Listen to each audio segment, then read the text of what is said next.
Chief. Oh, good morning and welcome to the New York City Hybrid Hearing on the Committee on Worker and Consumers Affairs. Please silence all electronic devices. If you have any questions, please raise your hand and one of us, the Sergeant at Arms, will kindly assist you. At no time, please do not approach the dais. Thank you for your kind cooperation. Chair, we're ready to begin. Good morning. My name is Marjorie Velasquez, and I am the chair on the Committee on Consumer and Worker Protection. Welcome to our hearing on lithium-ion battery, powered bicycle, and powered mobility device safety. I'd like to recognize my fellow committee members, Councilmember Bottcher, Councilmember Felice. In 2020, New York City legalized the use of e-bikes and scooters. These devices have increased mobility and enabled thousands of workers to deliver food and groceries to our homes during the pandemic. However, they have also come with a cost. An exponential growth in deadly fires related to the lithium-ion batteries used to power mobility devices. In 2020, the fire department investigated just 44 fires caused by lithium-ion batteries in e-bikes and e-scooters. That number more than doubled each of the subsequent years, with 104 investigations into battery-related fires in 21, and 220 investigations into battery-related fires in 2022. As of October 9, lithium-ion batteries used to power e-bikes and e-scooters have caused 208 fires in the city this year, leading to 14 deaths and 116 injuries. Just yesterday, a firefighter was injured after a 3-alarm fire in a Sunset Park warehouse where dozens of e-bikes and scooters were found inside. While the cause of the fire is still under investigation, this may end up proving to be another example on the need and urgency for this committee hearing. The fires are largely caused by the misuse and improper storage of lithium-ion batteries, as well as the use of batteries that have not been tested or certified for safety. Some of the most hazardous environments are e-bike shops, where many lithium-ion batteries are stored and charged at once. In March of this year, the Council passed a package of legislation to protect consumers from dangerous products and increase public awareness regarding the fire safety risks posed by lithium-ion batteries in motorized bikes and scooters. At today's hearing, we hope to get an update from the administration on the implementation of those laws. We will also hear several bills and resolutions that aim to further educate the public about the safe use of lithium-ion batteries, as well as ensure only those batteries which meet fire safety standards are used on our streets. Introduction 819, sponsored by Councilmember Brewer, would require all businesses that sell e-bikes, e-scooters, and other personal mobility devices powered by batteries to post lithium-ion battery safety information materials and guides. Intro 822, sponsored by Councilmember Gutierrez, would require the Commissioner of the Department on Consumer Protection to establish and require a battery safety certification for mechanics of powered mobility devices, including e-bikes and e-scooters. The department would also maintain a list of certified mechanics. Intro 998, sponsored by Councilmember Nurse, would create record-keeping and reporting requirements for entities that purchase or accept second-use rechargeable lithium-ion batteries that power devices such as e-bikes and e-scooters. This would include reporting on a number and type of batteries purchased or accepted and the manner of disposal of such batteries. Intro 1163, sponsored by Councilmember Brewer, would require the delivery worker bicycle safety course developed by the Department of Transportation to cover the safe and lawful operation of powered bicycles, as well as lithium-ion battery and charging safety. In addition, it would require third-party delivery companies to ensure their delivery workers complete the bicycle safety course and provide their delivery workers with bicycle safety equipment, including protective headgear, a lamp, a bell, or other signaling device, brakes, and reflective material. Intro 1168, sponsored by Councilmember Felice, would require that any powered mobility device operated by a food delivery worker on behalf of a third-party delivery service or third-party courier service meet fire safety standards. Third-party delivery services or third-party courier services would be responsible for providing food delivery workers with such devices at no expense to the worker. Finally, responsibility for compliance with these provisions would fall on the third-party delivery service or third-party courier service, which would be subject to civil penalties for any violations. And finally, Intro 1220, sponsored by Councilmember Brewer, would require e-bikes or e-scooter businesses to obtain a license in order to do business in the city. In order to receive a license, businesses would need to have liability insurance and certify that they are in compliance with certain safety requirements. This would also enable the Department of Consumer Worker Protection, in coordination with the fire department, to conduct inspections of these businesses to ensure that they are operating in a safe manner.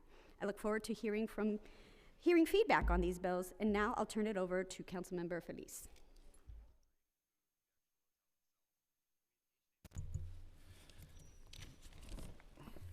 Thank you.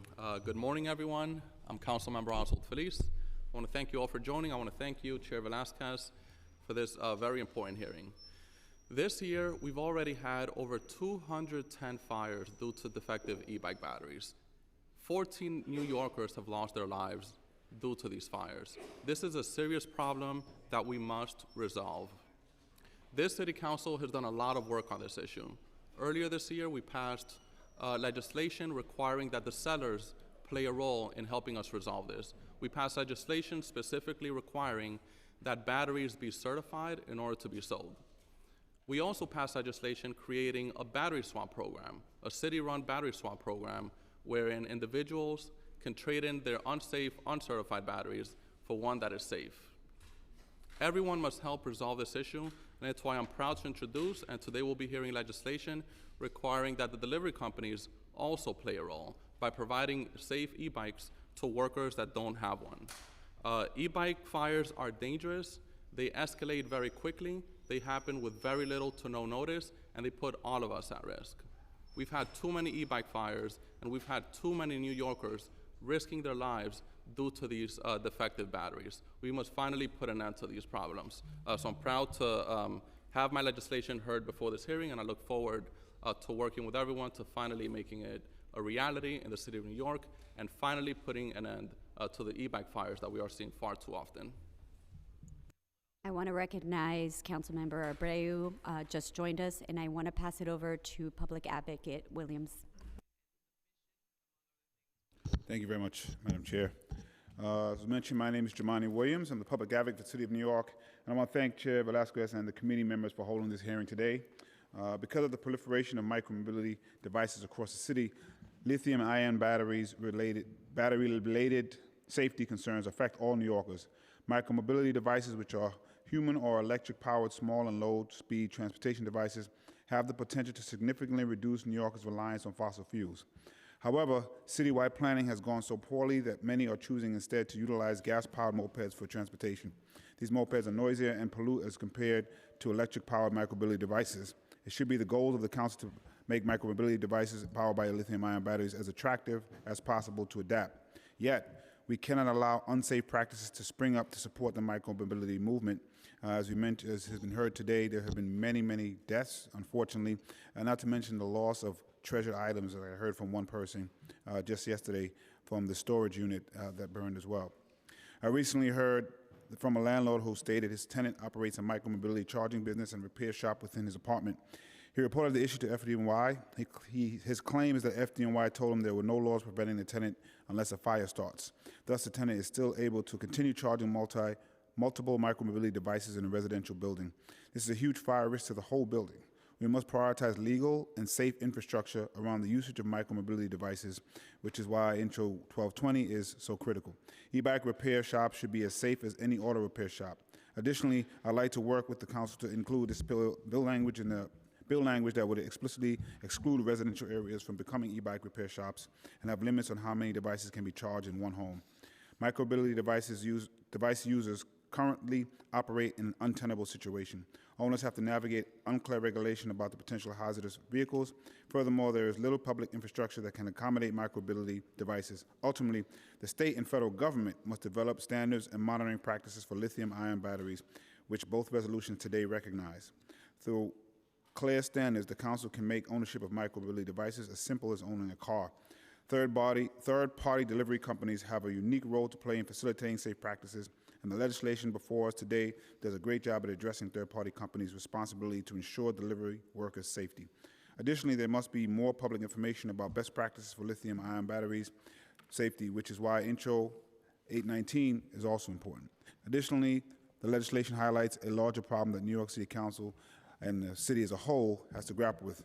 Bills in the council are passed adding new regulations for business owners, but like many of the bills, does little to let business owners know about these requirements.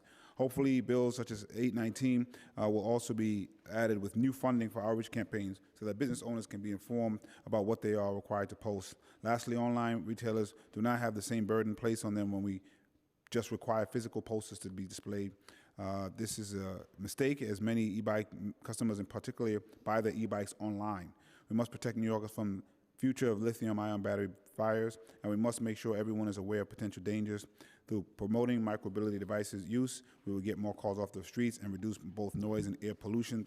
We also have to make sure that New Yorkers are safe with speed, which is another question, so I'm happy that the council seems to be trying to find the right balance to make this available, particularly for workers who need them, that fit a demand as New Yorkers want their things quicker and quicker, and we'll try to find the service that will provide that, but we have to make sure everyone is safe. Thank you so much.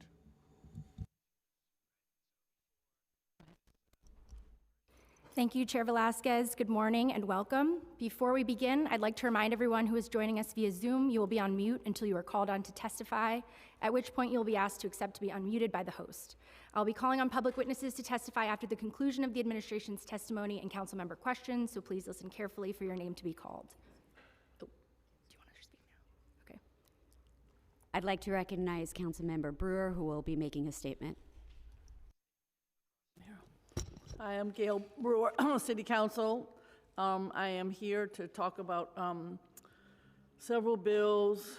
God, I'm gonna tell you what the hell they are. What I want to do is just go ahead, start the hearing, and I'll catch up. No, I'm next door, and I'm one of the co-chairs. It's a little too much for me. So go ahead. Okay, we got you. All right, go ahead. Please note, council members will have 5 minutes for questions, and we will be allowing a second round of questioning if needed. We'll now call on representatives from the administration to testify. We will be hearing testimony from Carlos Ortiz, Assistant Commissioner for External Affairs for DCWP, and Andrew Schwenk, Assistant General Counsel for DCWP. At this time, I will administer the affirmation. Administration panelists, please raise your right hands.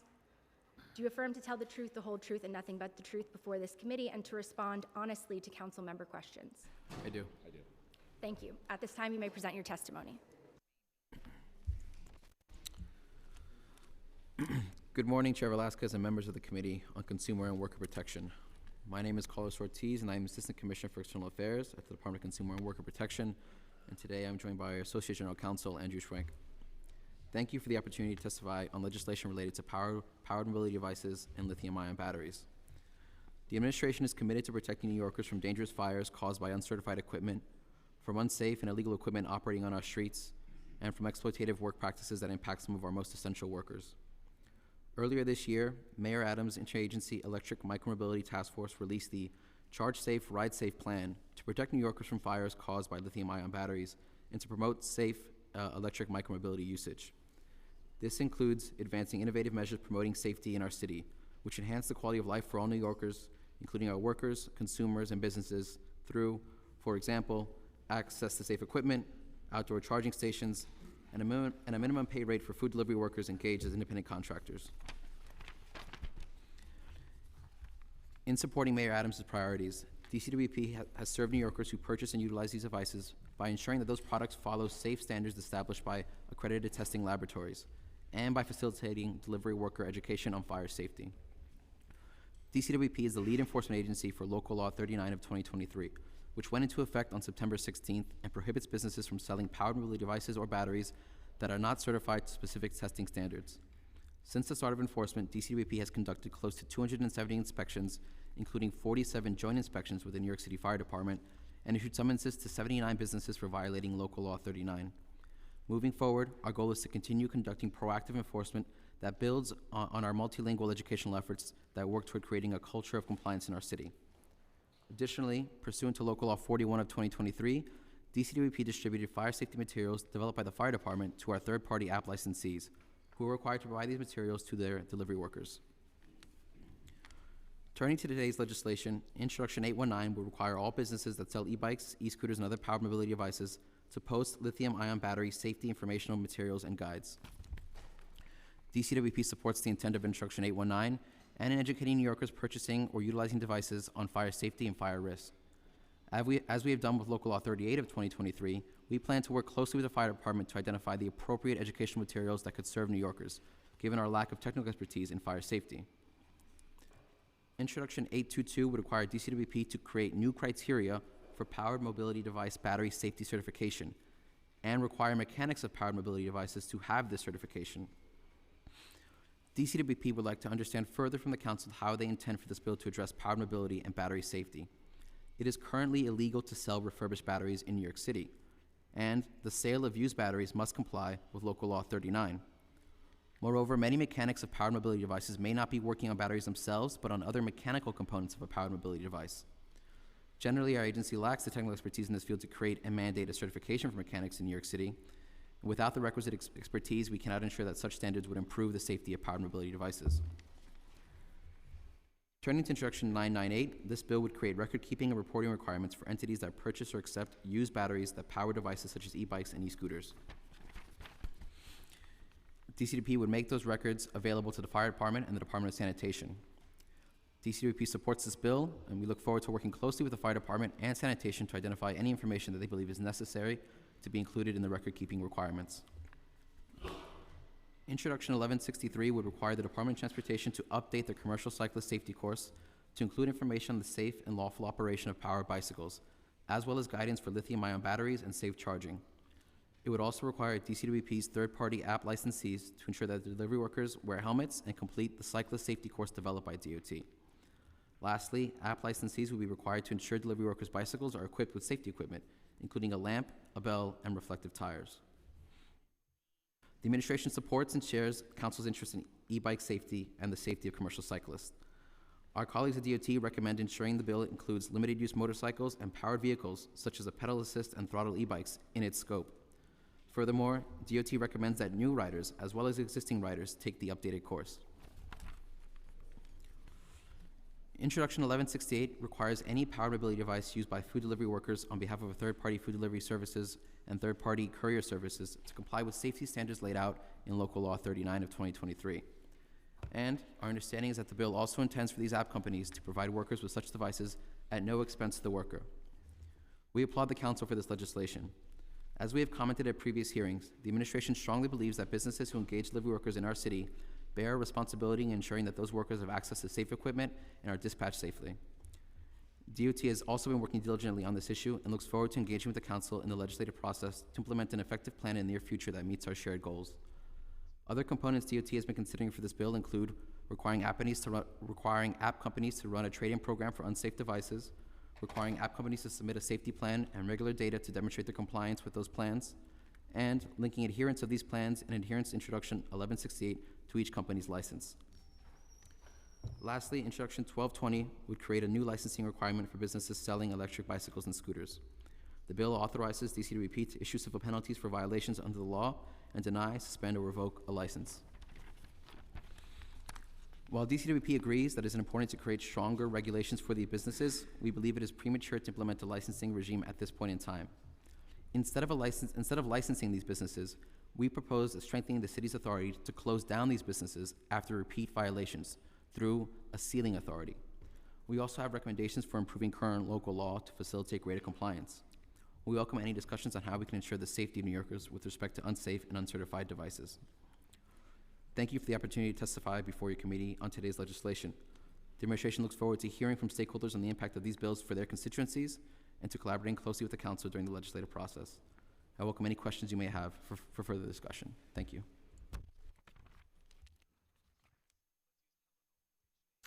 Thank you. I wanted to start off and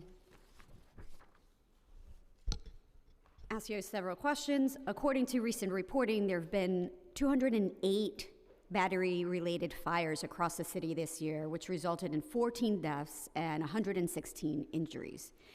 This reporting does not include the most recent fire, which happened yesterday afternoon at a storage facility in Sunset Park. Can you tell us about where the fires started and what they have in common? Thank you, Council Member. I think with respect to the specific fires and like the causes of them at these places of businesses, it's not something that we are involved with at DCWP. I will say, however, that the mayor has tasked us, along with sister agencies such as FDNY, NYPD, and DOT, to work closely on enforcement measures that address the lithium-ion battery situation in New York City. And so, for example, on the component of work that we are the lead enforcement agency, which is Local Law 39, we do have very detailed information sharing with FDNY to identify problem spots, to make sure that they go out and conduct their own inspections. And as I mentioned in my testimony, we are also conducting joint inspections with FDNY too. So what are those problem spots? I think generally what, under Local Law 39, businesses are required to sell batteries or probability devices up to a certain standard. I think with respect to what we're reserving and what we refer to FDNY, let me pass it over to my colleague very quickly. Yeah, thank you, Councilmember. I would just add that some of the issues that we work closely with on a referral basis with FDNY are if we see batteries being charged in a business, so a retail location that we'd be inspecting for Local Law 39 compliance. If we see issues like batteries being charged, it's not something that falls necessarily directly under our enforcement. That's the type of information that we directly share with FDNY to follow up.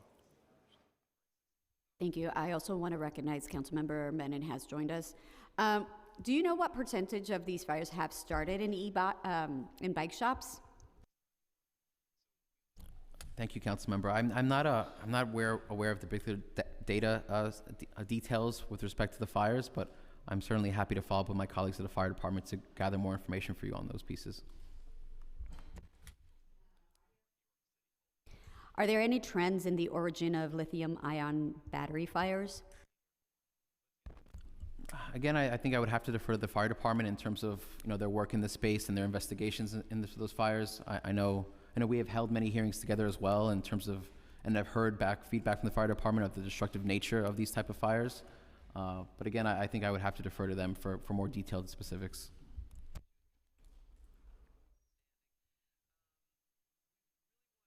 Okay, I'm going to take a moment to actually acknowledge my colleague, Councilmember Gail Brewer, who has a statement. Thank you. I'm sorry, it's hard because I'm also co-chairing next door. No worries, we're trying our best. I apologize profusely. I think yesterday when I was at a street festival, the number one issue is what we're talking about today, is the e-scooters, the e-bikes, and the fires. Nobody in the city is not aware of them, and I know there was a fire yesterday. So, and I really appreciate the chair bringing these up. So I have 4 bills on the agenda. We have to figure out how to safely charge. We have to figure out how to safely store. We have to figure out how to make sure that people are able to operate for their work or pleasure, the e-bikes and the scooters. And we've got to have new rules and new resources. So Intro 1220, as you probably know, would require businesses that sell or service e-bikes and e-scooters to obtain a city-issued license.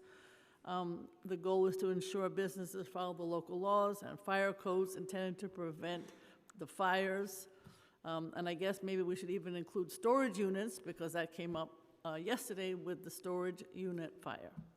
To obtain a license, retailers and repair shops must be inspected by the fire department and show proof of liability insurance. The bill requires the city agency to conduct appropriate outreach in all city languages for a minimum of 90 days to alert retailers on the new requirement. Intro 1163 would require DOT to implement a safety course that covers the safe and lawful operation of powered bicycles, as well as lithium-ion battery and charging safety.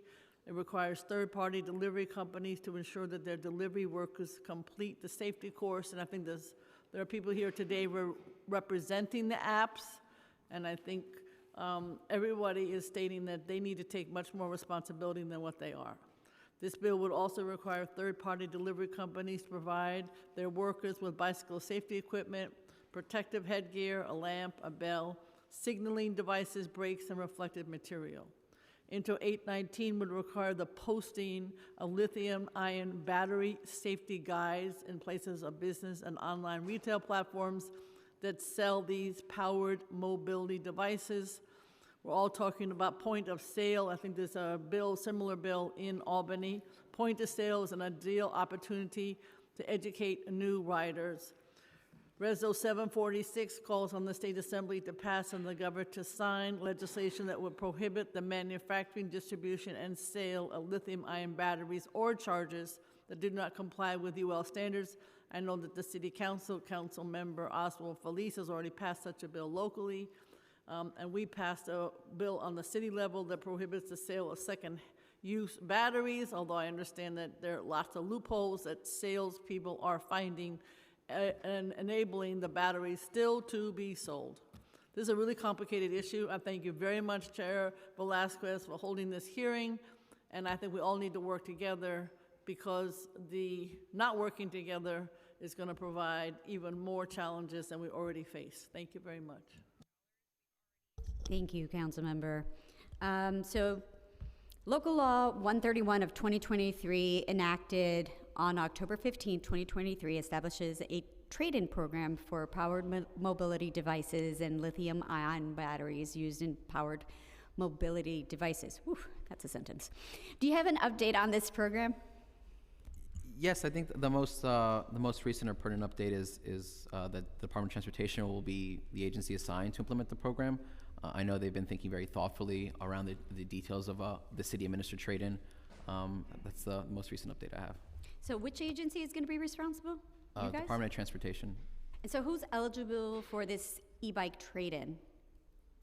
I think those are still details that the Department of Transportation is working through. Obviously, I think we want to be very mindful of delivery workers in our city. I mean, they're here today as well. I'm sure have commentary too on these bills, but also legislation that's already been passed. But I think those specifics I would defer to the Department of Transportation. How many non-UL certified e-bikes and scooters are estimated to be in circulation across the city? Do you mean as a, well, I think generally the agency doesn't have that information in terms of how many are in circulation. Have an estimate at least? I don't have an estimate on like on the bikes themselves. I think, going back to, if you want to think about the full universe of workers, and some of these workers might be on, are definitely using certified and legal bikes, but our report identified about 60,000 delivery workers per week who work on delivery apps. Now, I don't want to assume that is to say that they're all using uncompliant or non-compliant bikes, but I think that's a first picture, I think, for us to take a look at. Okay. Local Law 39 of 2023 prohibits the sale, lease, or rental of powered mobility devices that fail to meet recognized safety standards. Can you provide an update on the enforcement of this local law at retail locations across the city?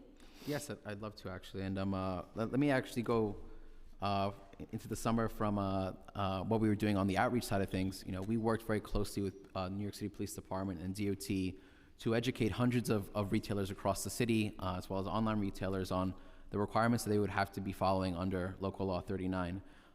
Starting on September 16th, when the law took effect, we began proactive enforcement measures with our inspectors team, inspecting so far close to 270 businesses. We've issued about 79 summonses for violations of Local Law 39. That's a little under 30% of the businesses we encountered. The law itself, as drafted, has a $0 penalty for the first violation. I think that's intentional to have a warning essentially there and make sure we're educating businesses too, besides coming down on them with an enforcement tool. But we plan to continue our proactive enforcement measures for subsequent actions, and those fines do escalate to up to $1,000. Have you actually started fining businesses? We've so far conducted the first, I would say, touch on all these businesses in terms of the first summonses. Now again, those summonses do have to be adjudicated at the Office of Administrative Trials and Hearings, and I think once we have the results from there, we can do another proactive enforcement action too. Okay, FDNY Commissioner Kavanaugh recently wrote a letter to Amazon's general counsel to remind the company that it is illegal to sell non-UL certified e-bike and scooters batteries in the city. Do you have concerns about enforcing the provisions of Local Law 39 with online retailers like Amazon? In the most general sense, no, we don't have concerns. We expect that online retailers must be compliant as well, and we've worked very closely with online retailers, including Amazon, communicating over the summer what their obligations would be, and subsequent to September 16th, also ensuring that they have to move into compliance. So I think as a matter of course of our work, we're ensuring that kind of all sides of the sales are being covered, both, you can say, the brick and mortar and the online retailers. And how does the department engage with online retailers that may be in violation of this local law? Yeah, for that question, let me pass it over to my colleague, Andy, to provide a response. Yeah, thank you, council member. So we, at the same time this law became effective and began our brick and mortar enforcement, we started an online sweep of retailers that we investigated for potentially selling non-compliant devices.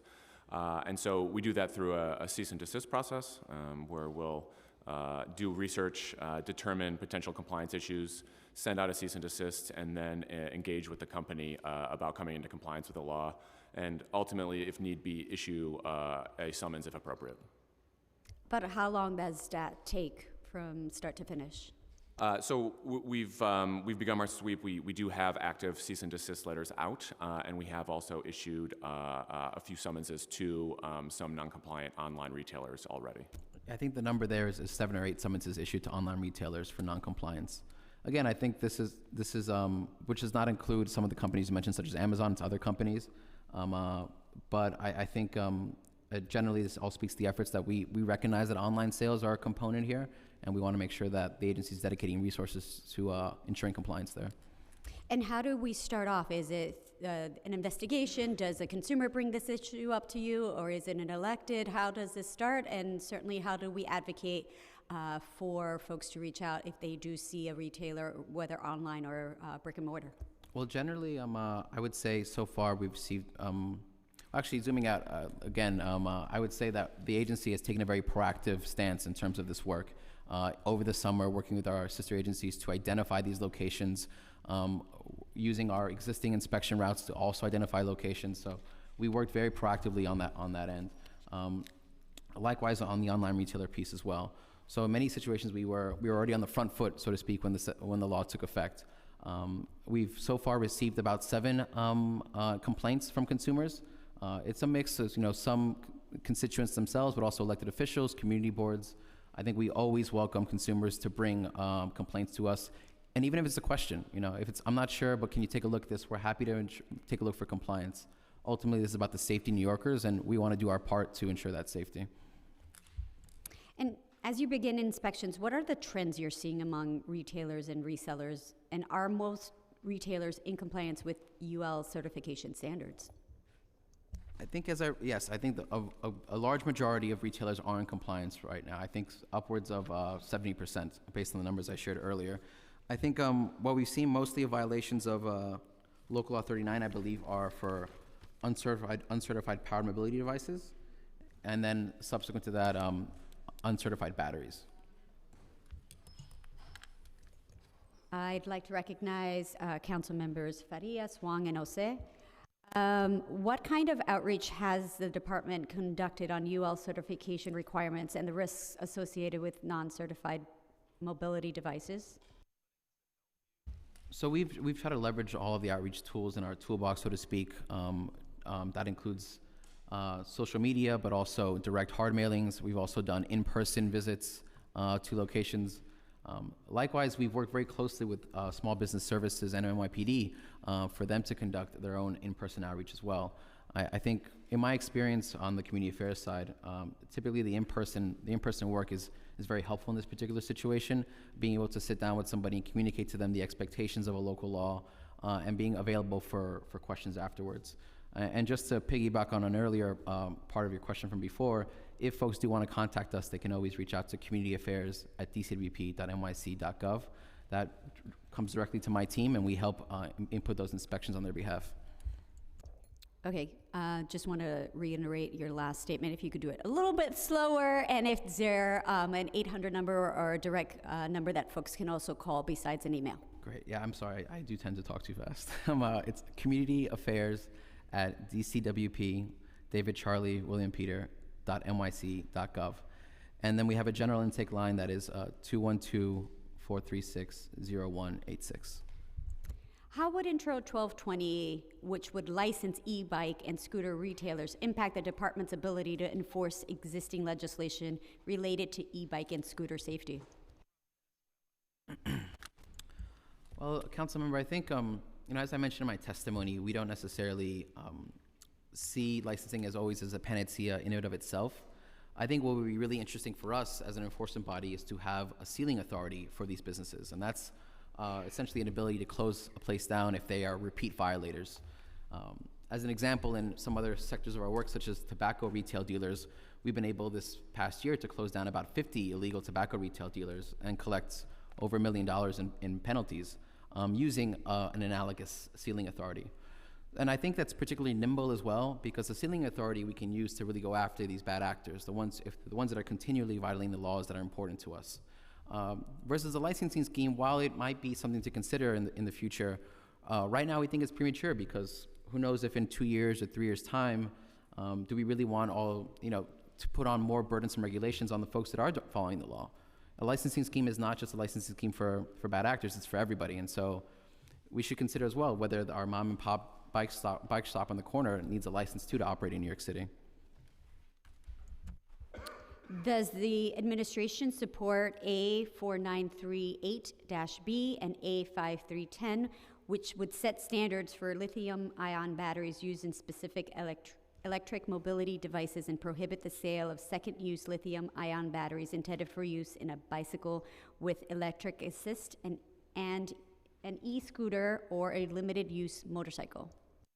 Are those the resolutions? Okay, Yes. sorry. Those are the resos, sorry about that. We don't typically comment on the resolutions. I'm happy to connect with the mayor's office to get your response on those. I would say, as a general matter, of course, the administration is committed to protecting New Yorkers and to engaging with the council. I know you have all passed amazing legislation over the past year to ensure consumer and worker safety. So along those lines, we're definitely supportive of whatever measures we need to put in place to protect New Yorkers. Does the administration support the setting of consumer standards for Lithium-Ion Batteries Act? Oh, I think, sorry. Reso. Oh, so I think I might give a I'm similar. just hitting you up with all these resos now. I'm sorry. I might have to give a similar answer as well. Although, I think in the course of our work, being more and more involved in this micromobility space, I think, certainly having standards we can look to would always be helpful, and it certainly helps when you have experts across different fields providing input on that. Can you provide an update on the mayor's interagency electric micromobility task force? Yes, I'd love to. So we, as we are one of the constituent members of that task force. I think one of the two big pieces that we work on in that task force is enforcement and education. The enforcement I've discussed around local law 39 in terms of those inspections we've done. On the educational piece, we work very closely with DOT now in terms of providing education to delivery workers. We have a suite of worker protections which we consider vital for them, such as right to timely payments, right to set distances. And I know DOT also, their team is extremely committed, obviously, to cyclist safety in our city as well.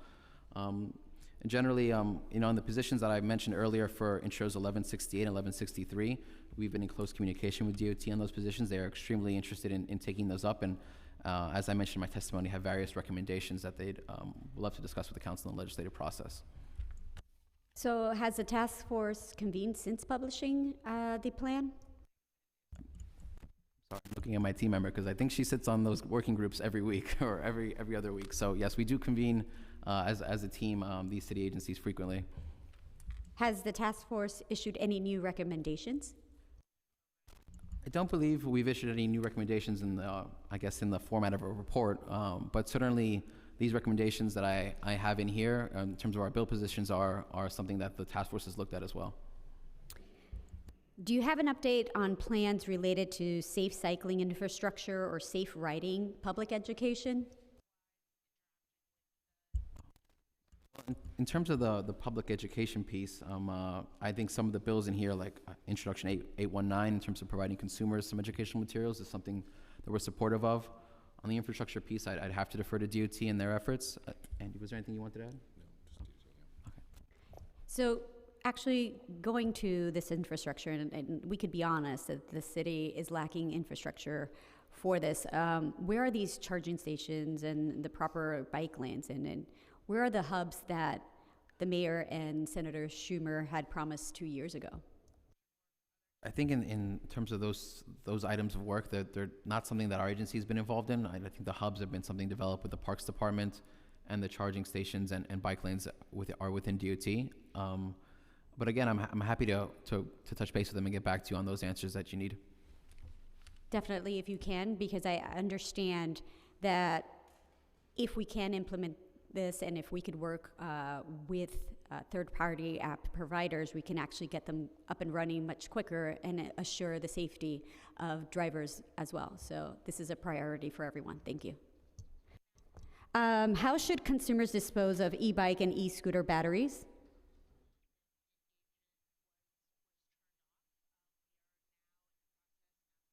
I think in terms of the proper procedures for disposal, it's something we'd want to talk to the Department of Sanitation about for those batteries. Does the city track the disposal of these items? I'm not sure if the city tracks disposal of these items. It's not something that our agency would track in terms of, I guess, what a consumer is doing in their home with the disposal of products. And finally, what do you think is the most effective way to get uncertified mobility devices off city streets? Well, I think, thinking about Instruction 1168 and certainly the provision of safe equipment to workers, I know that DOT has also had considerations of having a trading component program of that.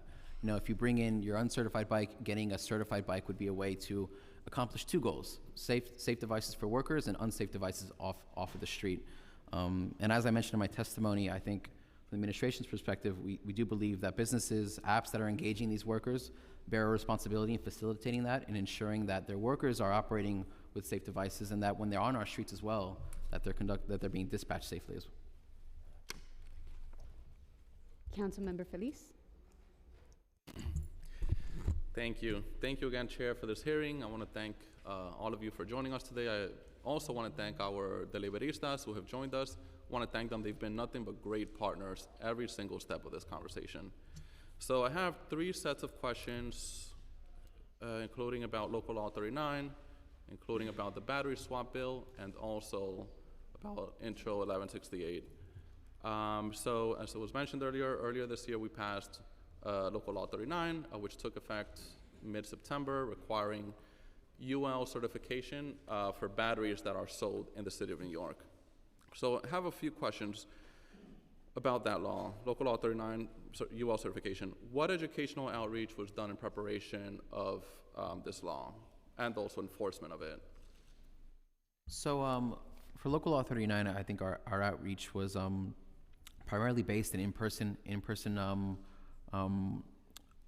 actions in partnership with SBS, and I know DOT NYPD did in-person visits to locations.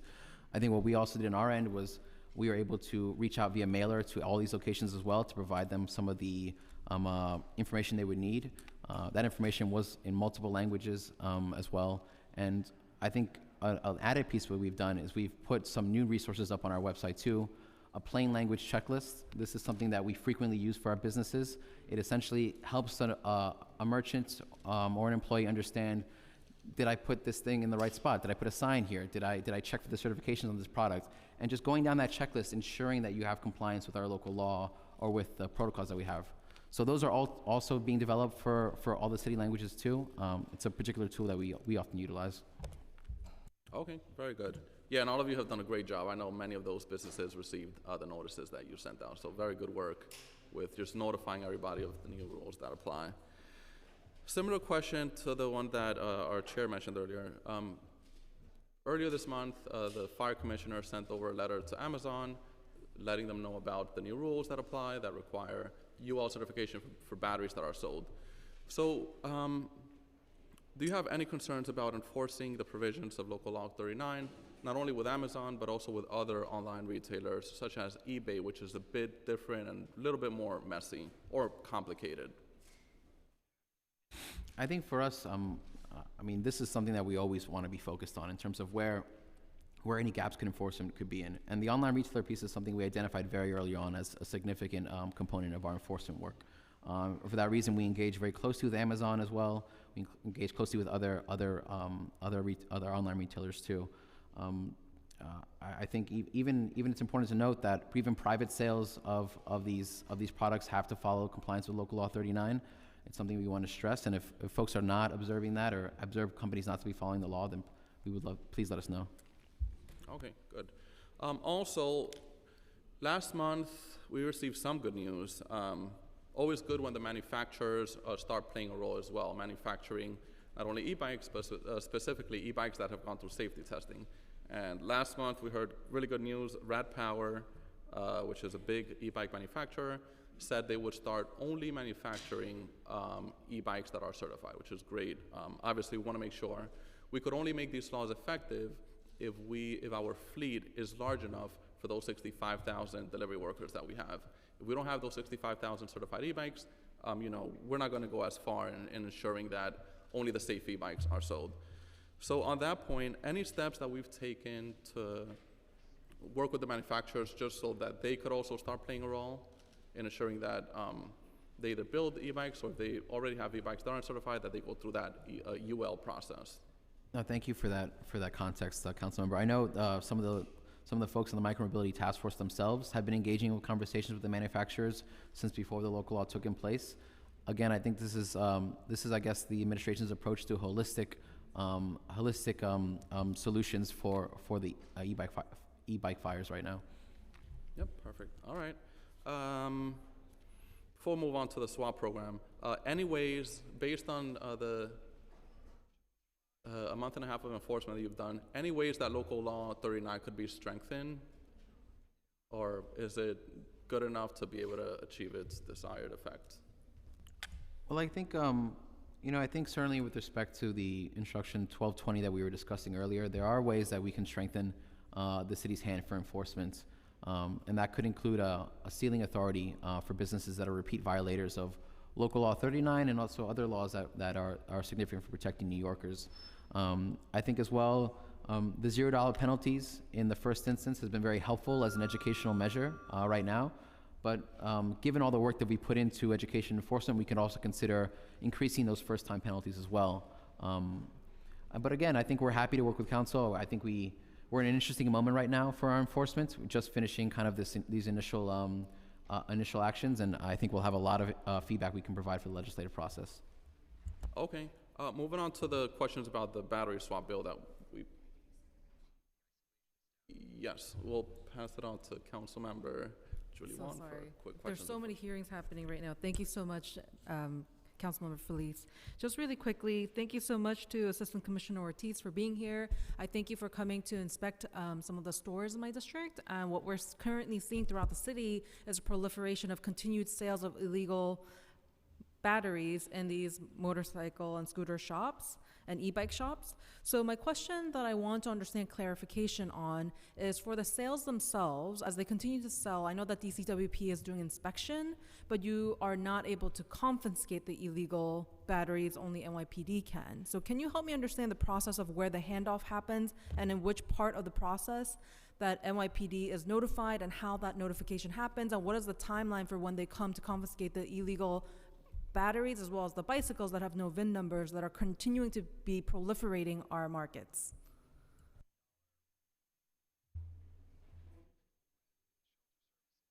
Thank you, council member. So I think to start, I don't want to speak for NYPD's authority, but I can say we do not have authority to confiscate the batteries.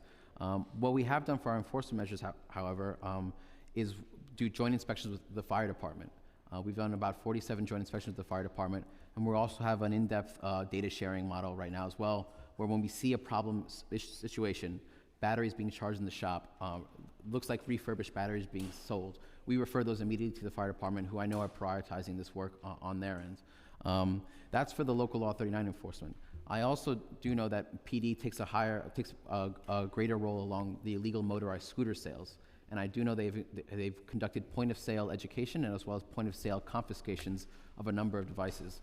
But for those particular numbers on how many they've confiscated, I'm happy to follow up and get you that. So does NYPD need DCWP to inspect first before they confiscate the illegal bicycles and the scooters and mopeds, or could they do it without the approval? or the actual report first? Yeah, I think I would just add, I don't think we can speak to NYPD's enforcement authority. Local Law 39 by itself does not impose or allow for any confiscation or seizure of property by DCWP or otherwise. So I think NYPD might have to speak directly to their authority of... Can FDNY confiscate the illegal batteries or seize the illegal batteries? Because if we continue to say they're outlawed, but they continue to stay in the market, that's a huge problem. So I believe, again, I don't think we can get into the details of FDNY's authority. I think we do know, working closely with them on implementation of Local Law 39, that for certain types of refurbished batteries, FDNY does have the authority to take action right away, separate and apart from our enforcement tools under Local Law 39. But refurbished batteries are sort of a distinct problem from what Local Law 39 is dealing with just specifically the certification standards. Okay, Sorry, I wanted to add a piece on the illegal motorized scooters. That's work that NYPD is conducting on its own. So that's not something where they need us to be there necessarily. Okay, I just want to say to Chair Felice, if we can follow up with FDNY, because if DCWP can't confiscate the illegal batteries, but they continue to proliferate the market, we're going to continue to have fires, and I know that you have authority and jurisdiction over them. Thank you so much. Councilmember Felice. Thank you so much. All right. Two questions, including one that the chair wanted to ask, Chair Velasquez. When it comes to the delivery system, it seems like my understanding is that delivery companies have the largest amount of business in the delivery business, but we do have smaller businesses, let's say grocery stores, small restaurants, that employ their own workers that don't specifically work on the delivery, or don't work on the, for example, Grubhub, Uber, DoorDash, etc. So do you think this legislation should be expanded to cover all deliveries, or do you think as is would achieve the effect of removing the bad batteries off the streets? Are you referring, sir, to Instruction 1168, that legislation? Yes. Okay. Well, I think just to zoom out very quickly, all businesses in New York City, whether they're apps or brick and mortar locations, should be complying with the Commercial Cyclist Safety Law. And that includes certain courses that have to be taken. That includes making sure that workers aren't being dispatched on illegal motorized scooters, and also the provision of safety equipment. I think your point is well taken in terms of if you're a business in New York City, you have certain responsibilities to your workers, and that's essentially what the Commercial Cyclist Safety Law is saying.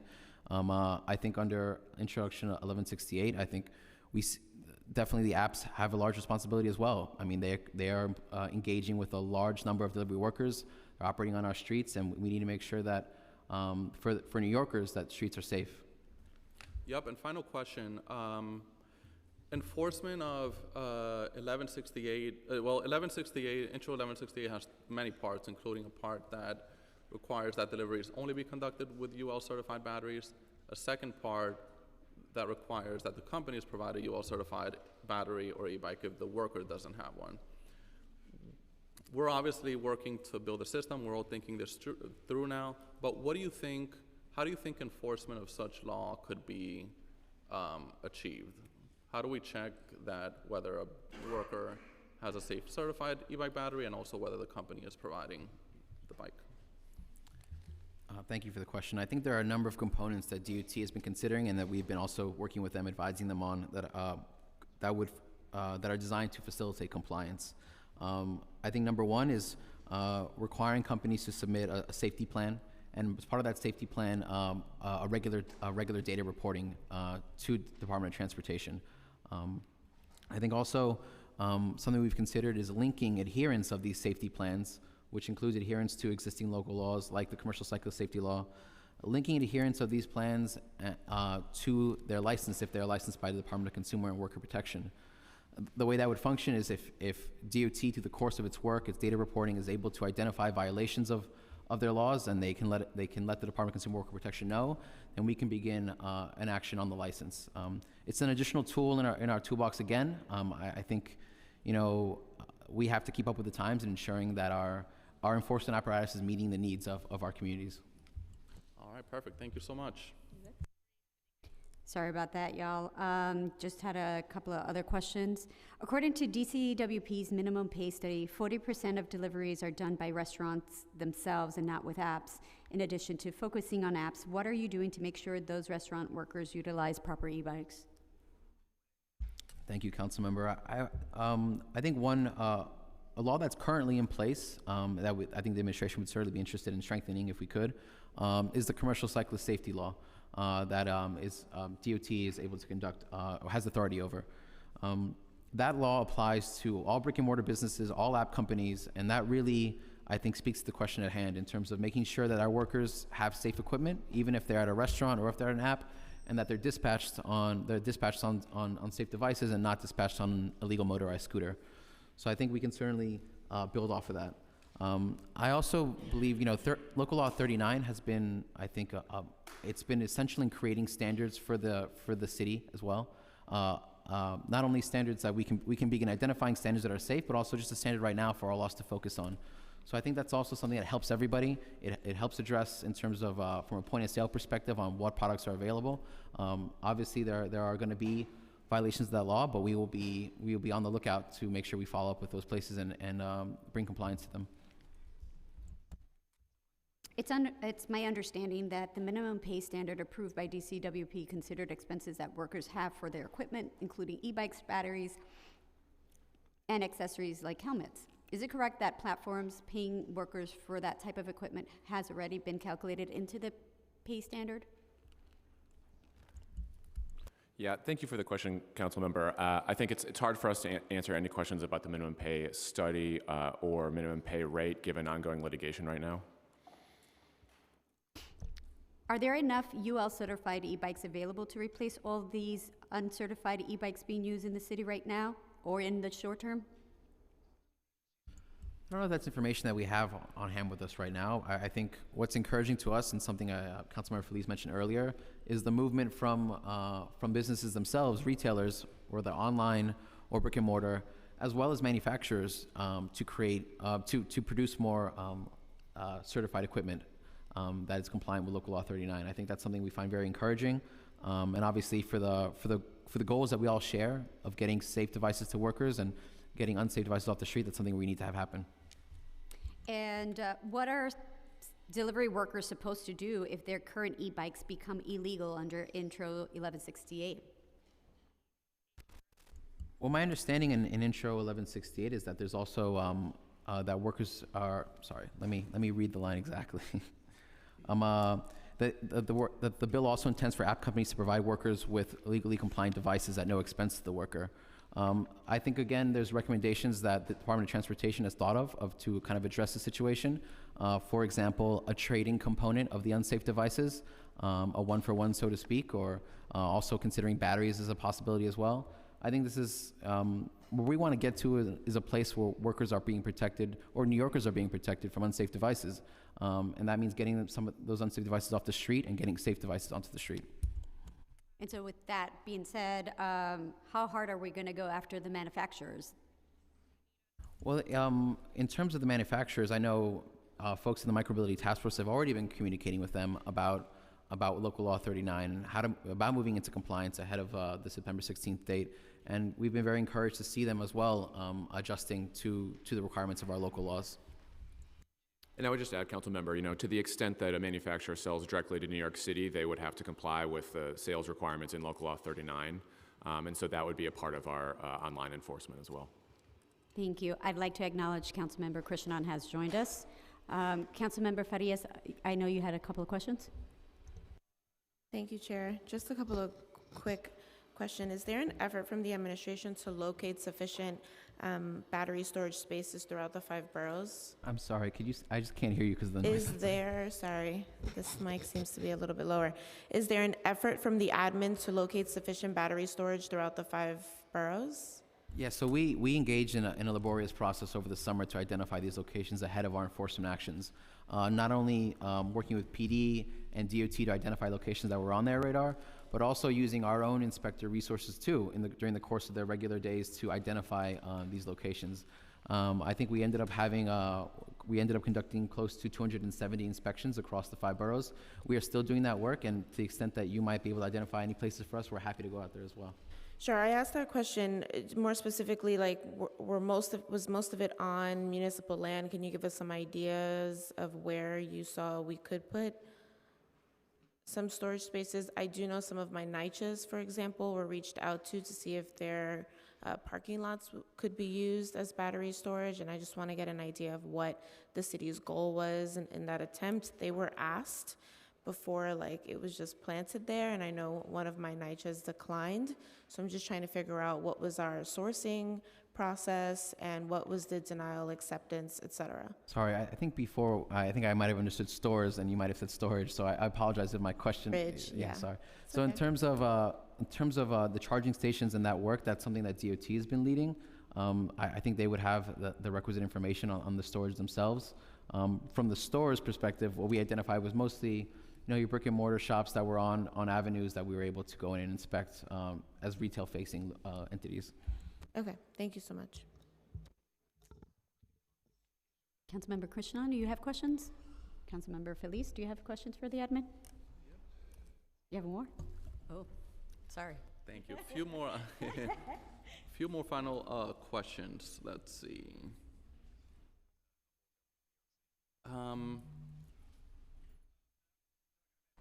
So what is the administration's position on Intro 1168?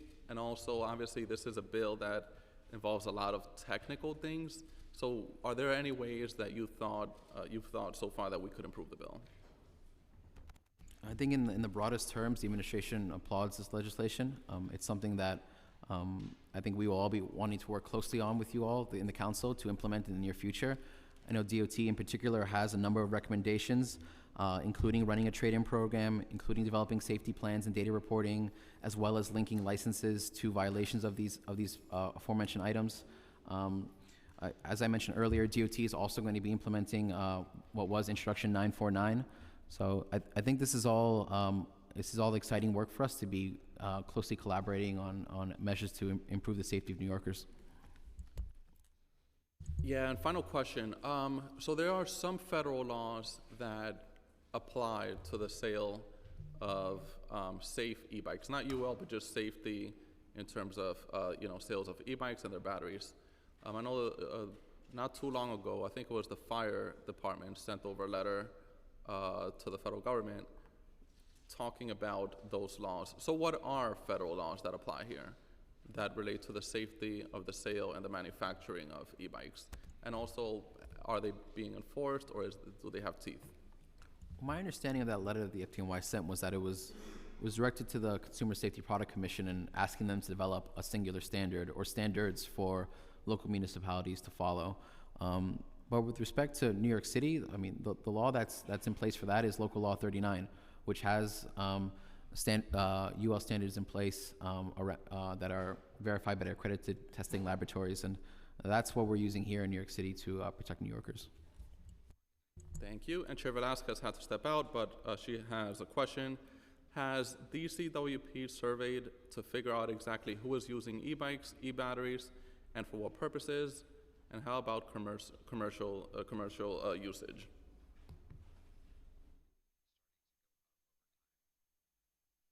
I believe some of that information is covered actually by the Micromobility Task Force, and I know that DOT has done some surveys with delivery workers as well to understand not just the usage of e-bikes, but also where they're being purchased. So that's something I could certainly follow up on as well. All right, no more questions. Thank you so much for all the information. Thank you very much, and we'll make sure to have folks following the live stream as well.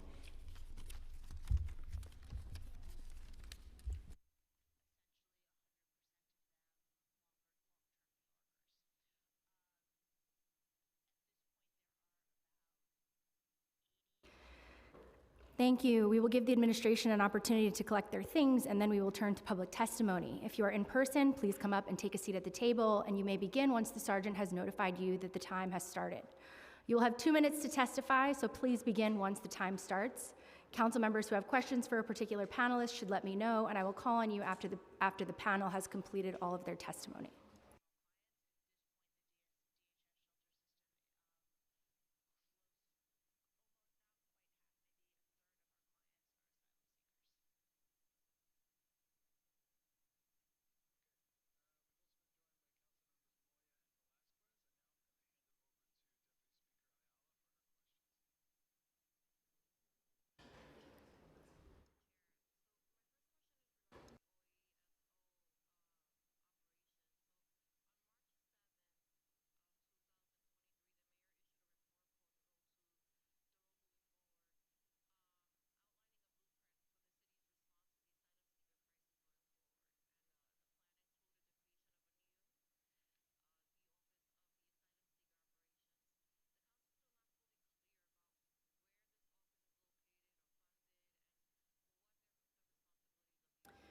first panel will be an in-person panel. We'll have Gigia Gualpa, followed by Antonio Solis, followed by Alejandro Guajales, followed by William Medina. You may come up to the table.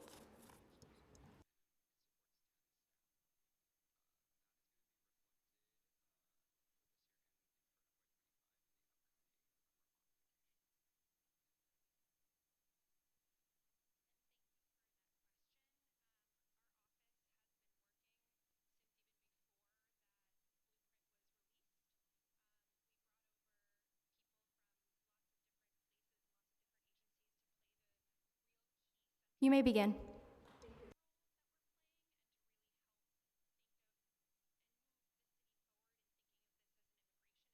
Oh, there it is. Sorry. Well, thank you so much, Chairwoman, and the committee for the opportunity to testify today on this crucial topic of legislation to promote e-battery safety. As the Executive Director of Workers' Justice Project and Los Deliveristas Unidos, we're committed to making sure that we prevent e-bike fires and that there is more safety in our streets and our communities. And particularly that we create a transition process that is equitable and affordable for 65,000 deliveristas who continue to rely on this job in order to provide to their families, especially to 65,000 deliveristas who continue to show up through the floods, the rain, the snow, to ensure that communities across the city are fed and are safe at home. The reality is that the dependency on e-bikes and scooters continues to grow as food delivery companies continue to recklessly widen the delivery radius, forcing delivery workers to travel longer distance to fulfill the orders as quickly as possible. And the reality is that the streets of New York City have become the workplace for thousands of deliveristas who have become the first responders in times of climate change, just like in the recent events of floodings that our city has experienced. We're here to urge to consider a comprehensive approach to safety. One of our priorities is investing not only in education, but also we want investment in a transition process that allows deliveristas to transition to e-bike batteries and e-bikes in an affordable and equitable way. And I just want to say something. We strongly support a package of legislation that it's about preventing from manufacturers bringing batteries that are not safe. We strongly support enforcement on retailers who are selling these e-bikes and motor scooters that are illegal irresponsibly. We strongly support enforcement on manufacturers who are not doing the right thing. We strongly support legislation that mandates also the responsibility on the apps. But one of our biggest concerns that we want to bring to your attention is that all these legislations are coming in a very timely manner, in a very fast, very rapidly. Our concern is that legislation is actually the development of UL certified batteries and the approval of UL certified batteries in the market is not as fast as legislation. The biggest struggle that deliveristas are experiencing right now is that many there is not enough UL certified batteries that deliveristas can access. The few that are available in the market comes at a huge expense. We're talking about $3,000 to $5,000. So the transition cost, it's creating a financial burden on deliveristas. And we appreciate the initiative of Councilmember Oswald Feliz and other council members on legislation that creates a swap program. But that's not enough. And we strongly support legislation that also holds the companies responsible, because at the end of the day, they're the ones who are profiting and benefiting from the labor of deliveristas. But we want to also making sure that as we're thinking about transition and enforcement, we're also bringing manufacturers, workers at the table. Because when we're thinking about transition, we need to make sure that the market adapts to the new reality of our city. and that that this transition costs doesn't create a lot of burden on workers, and also doesn't push deliveristas from e-bikes to motor scooters. I think you all have seen more and more motor scooters in our streets. More deliveristas are transitioning to motor scooters because they're finding it really hard to afford and find UL certified batteries. And our concern with UL with motor scooters is that there is a huge range of motor scooters that are being sold illegally, and many of them are being sold without informing deliveristas that they need to register. So we want to work with City Council, and I'm going to pass it on to the leaders who really will speak more on issues of what things they would like to see happening at City Council, and see us as partners. We want to keep on working with City Council, but I think our concern is when we're thinking about this transition, that are not the workers who are paying the cost of this transition, and that we're bringing deliveristas and people and manufacturers at the table to figure out what are those solutions. And I'm going to pass it on to Antonio. Buenos días a todos. Gracias por estar aquí. Buenos días, mi nombre es Antonio Solís, soy deliverista y líder del movimiento de los Deliveristas Unidos, que está respaldado por el proyecto de justicia laboral, de la cual soy orgullosamente miembro. Gracias por brindarme esta oportunidad de hablar hoy ante ustedes sobre el tema crucial de la legislación para promover la seguridad de las bicicletas eléctricas y las baterías eléctricas. Yo llevo más de 4 años como repartidor de comida y trabajador esencial que sigue jugando un papel importante para ayudar a salir adelante a esta ciudad, enfrentándonos a la pandemia, inundaciones, tormentas y muchas otras crisis climáticas que enfrenta la ciudad. Desafortunadamente, llevo 4 semanas sin trabajar debido a un accidente que enfrenté cuando trabajaba para DoorDash. Mientras me recupero, estoy aquí para compartir los riesgos y desafíos que enfrentan más de 65,000 trabajadores ante la falta de infraestructura y sin soluciones que nos ayuden a transicionar a bicicletas y baterías eléctricas certificadas. Nuestra preocupación es cada día hay más regulaciones y pocas soluciones para ayudarnos a transicionar.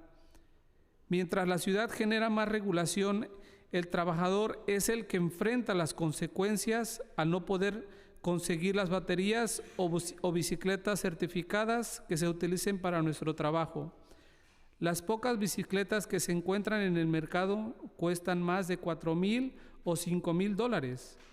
Miles de personas que se quedaron sin un lugar donde recargar sus baterías, y cada día se hace más difícil para hacer este trabajo. Esta ciudad necesita soluciones reales que nos permitan avanzar. El futuro del transporte en la ciudad de la micromovilidad, no solo para los repartidores, sino para todos. A falta de bicicletas y baterías eléctricas certificadas, muchos están moviéndose a usar scooter de gas y eléctrico debido a la falta de bicicletas eléctricas certificadas. Es importante entender que las bicicletas eléctricas y scooter son una necesidad para recorrer las largas distancias que existen en las compañías. Sin un pago mínimo, muchos tenemos que aceptar todo para lograr ganar algo y nos permita promover a nuestras familias. Y apoyo la propuesta de la ley representadas hoy, pero necesitamos más soluciones reales que regulaciones. Entendemos y apoyamos la necesidad de regular los scooters ilegales, entre otras políticas centradas en la seguridad. Pero mientras no tengamos un pago mínimo, mientras existan pocas bicicletas y baterías certificadas, mientras que las compañías sigan presionando para que aceptamos entregas de larga distancia y no sean responsables de la inseguridad, el futuro del repartidor sigue incierto y siempre seguiremos siendo los más afectados. Utilizar baterías para el trabajador no es un lujo, es una necesidad. Esperemos seguir trabajando para buscar soluciones que nos ayuden a movernos a un mejor futuro. Muchas gracias. I will submit the translated version, but I think You all understand, right? Yeah, You want we me to do. translate? I think it was more or less in line what you had said, and it'll be public record, so we could also translate it for folks.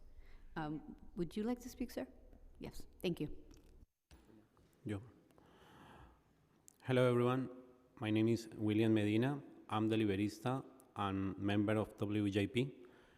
Thank you, Chairwoman Marjorie Velasquez, and also Oswald Feliz, for the opportunity to testify on behalf of the Worker Justice Project and Los Deliveristas Unidos about the crucial topic of legislation to promote e-bike and e-bike battery safety.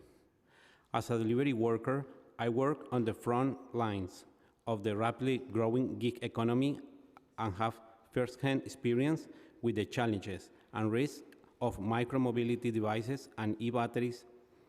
The future of transportation in our city is micromobility, not just for delivery workers, but for everyone. While we support regulation that forces manufacturers and retail stores to make safer e-bike and e-batteries, we are concerned about a lack of certified e-bikes and batteries available to delivery workers in the market and the lack of infrastructure options such as charging stations. We support policies proposed today, including to regulate illegal scooters, among other safety-focused policies. We are here to urge the Council to consider a comprehensive approach to safety, one that prioritizes education, collaboration, and empowerment rather than punishing workers for trying to earn a living. It is important that we invest in safety education, outreach programs, and more protection against these multi-billion-dollar corporations who are pushing to do more and more deliveries faster and pay us poverty wages. We need corporations to do their part too.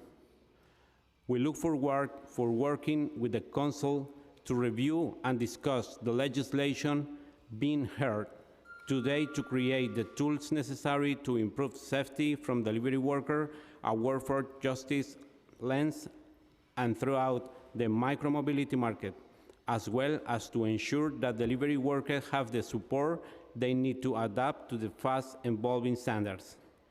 The reality of deliveristas is that we are pressured to travel unrealistic distance in order to keep our jobs.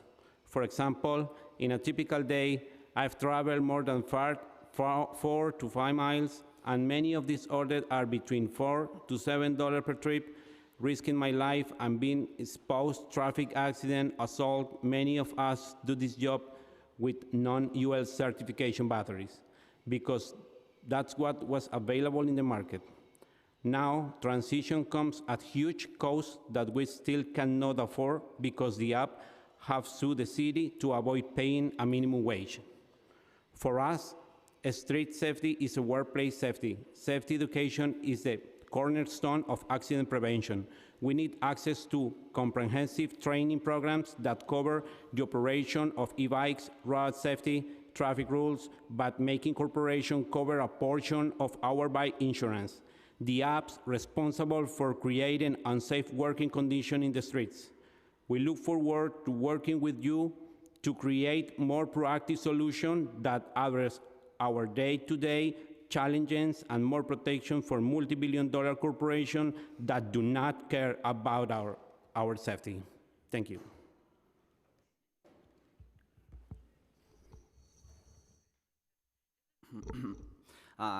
Good afternoon. Thank you to the Chairwoman Marjorie Velasquez and all the members of this committee for the opportunity to testify on behalf of the Workers' Justice Project and Los Deliveristas Unidos. My name is Alejandro Grajales, Deliverista and leader of Los Deliveristas Unidos. I have been doing deliveries for over 8 years, and I have witnessed how many of us have been pushed to transition to e-bike batteries and motor scooter to be able to meet brutal schedules and travel long distances across the city. So, because the apps are still don't pay a living wage in New York City. The apps make us rely mostly on tips, forcing us to make as many deliveries as possible. More than 65,000 app delivery workers depend on micromobility devices. We support safety-focused policies and those that aim to hold responsible micro-mobility vendors. We have been proactively engaging in safety outreach and education for our members through our safety and bike tune-ups across the city. Beyond settings, more safety standard regulations, we need solutions that make their transition accessible and affordable and hold the big apples accountable.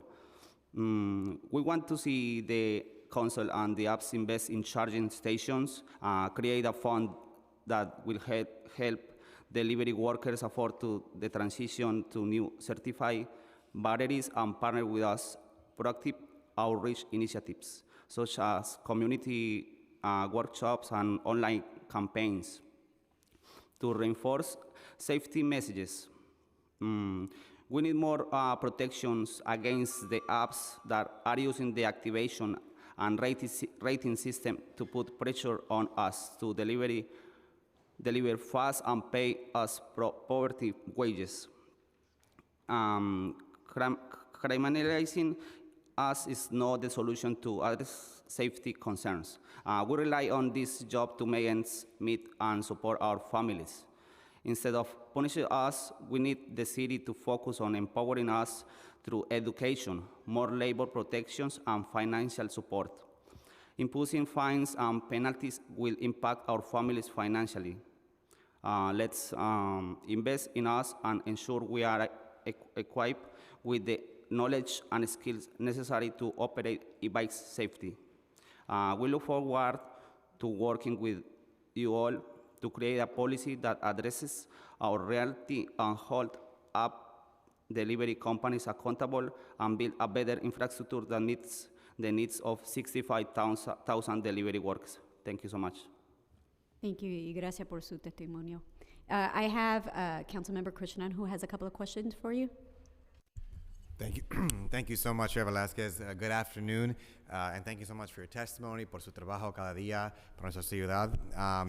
You all are the most essential workers in our city, and we appreciate, and I certainly appreciate, the fight that you all waged to get a minimum wage, and now, of course, unfortunately, the big fight with DCWP in this administration has been to actually set the wage at the wage that you all need and deserve. So thank you for your efforts every single day. I just wanted to clarify one thing from your testimony. I think it's all very clear that we are all on the same page in terms of making sure that the bikes are safe, that we have proper standards to make sure there is safety for everyone, yourselves included, and who rely on the e-bikes, and all New Yorkers around us. So I know we're all in agreement on that point. My one question was, it seems like what you all are saying is that in the implementation and the transition to adapt to these standards for e-bikes, that one, the cost of compliance and the burden of compliance is borne by the food delivery and app companies, which I think is absolutely correct. I think they have the resources to ensure the safety and security of the equipment that you all as their workers depend on every single day. So I just wanted to confirm that point. I think I had that understanding right. And number two is that the legislation itself, do you see an issue there with the bills currently as written, or is it more about, as they're implemented, ensuring that the burden does not fall on the delivery workers? That is correct. We strongly support that on the idea that apps should be held responsible as well in covering the cost of the transition, and should play a big role in the transition as well. We're very supportive of the legislations that are proposed today. What we want to make sure is that in the implementation process doesn't impact directly the workers, and it doesn't lead for major deactivation or forcing deliveristas to do this work more recklessly. And I'm just going to give a quick example. Right now, the biggest challenge that deliveristas in this transition, especially in the timeline that the city has set, is that many of the manufacturers in our city haven't been able to get the UL certification yet, right? There's few actors in the market that are selling UL certified batteries or UL certified bikes. That increases the cost of those few bikes. And who has to pay it right now? Deliveristas, without even having a minimum wage. We strongly support the idea of actually putting the cost on the delivery companies. We strongly believe that the app should be paying for these UL certified batteries. But we want to make sure that as we're implementing and enforcing, actually the apps are not using to retaliate or force workers to do this. A quick example could be, we don't want these apps to say, we're going to give you a battery or a bike, but in order to give you have to now be our top dasher and being able to comply with 200 deliveries, right? Putting restrictions that makes this work more dangerous. We heard today on the enforcement, we want to remove e-bike batteries, right? And we strongly support that it starts at the manufacturers and retailers, but we don't want criminalization or all of the sudden seeing FDNY and the police going after a deliverista who's trying to earn a living, is probably struggling the transition process because they cannot afford a UL certified battery. Transition takes time. That's what we want council and FDNY and all these agencies to do. And if transition requires to understanding the reality of workers, and that if we want 65,000 deliveristas to transition to UL certified batteries, that comes at a cost. And we need to figure out who's gonna pay it and how we're gonna help the deliverista transition in a safe way that doesn't criminalize them or doesn't make it even harder for them to do this work. And we want to work. We have shown here that we're partners. We work very closely with DCWP. We're working with DOT, and it takes time, and it takes an infrastructure to be built in a city, and partners. And we strongly believe that in this transition process, it's the companies, it's workers, it's manufacturers, it's city agencies, figured out how we make this transition happening without putting a cost or criminalizing workers. That's what we want to see. Thank you. I think these are really important points. And my last question is just, have you had any conversations with DCWP on the legislation or on these points in particular, whether it's about enforcement or about who would bear the burden of the cost and compliance? Have there been any conversations, and if so, how have they gone so far? Yeah, we have had conversations with DCWP and other agencies on ensuring that when we're doing enforcement, it's not targeted to workers. The agencies have been very supportive to that idea. I think it's about cost, how we make the transition happen. And the other one is who's going to pay for it. Thank you. Thank you, Chair. Okay, I have several questions just because, you're impacted. Let's talk about the earning standard. As mentioned previously, it does include about $2.26 per hour for bikes and batteries. So can you explain to me the outreach that the administration has had with you with regards to this in the earning standards and how it's supposed to be implemented? Can you repeat again which? So the earning standard, it has a component for bikes and batteries. It's $2.26. So how is this supposed to be implemented by your drivers, essentially? And have they sat with you? What's the guidance been so far, that experience? Yeah. So DOT, FDNY are doing their own outreach on their own. DCWP has been joining to our bike tune-ups to do more labor, to inform workers more about the labor protections. I think we haven't really sat down with the agencies about the enforcement and education, especially on these new legislations that are coming up, which is part of our concern as well about how not only education, but the enforcement is going to happen. I think there is an openness, but we want to make sure that, not only the agencies bring us to the table, we also want to make sure that they're bringing the manufacturers, because the concern that we have is the manufacturers needs to get on the same page, because the deliveristas rely on these manufacturers to get access to the batteries, to the e-bikes that they rely on. And our biggest concerns, to be honest, is that see deliveristas transition entirely to gas scooters and electrical scooters, which for us creates a whole new set of safety issues. Thank you for that. And I think where we want to know it's what has been the education piece from the admin so far from any of the agencies, right? Because as you understand, you guys are our priority. We definitely want to make sure that we're protecting both consumers and workers through this, because at the end of the day, everyone's impacted by this, right? And no one wants to see anyone else get hurt, or let alone any other life lost due to these batteries. And so we're in it with you, but we want to also understand what has been done to date. Yeah. With us, I'm just gonna say, there is a lot more to do when it comes to education. That's why William mentioned that there needs to be a critical investment in education beyond just this posting flyers on social media and on the website. The communities, what we're doing is we've been doing actively like tune-ups and street outreach. We want to see more of that. And in order for that to happen, we need the agencies to do their part, but we also need the City Council to make a critical investment to education and outreach to our communities. From your testimony, it sounds like you're concerned that workers won't be able to obtain UL certified e-bikes or batteries immediately. If workers can no longer use their existing uncertified e-bike, how do you expect their work would be impacted? Well, so what we're seeing, the way we're already seeing workers being impacted is that they're moving into scooters. So many deliveristas are actually struggling to find a place where to charge their batteries. So many of deliveristas are actually, those few that were charging at some of these shops now are taking their batteries at home. So that creates another set of issues.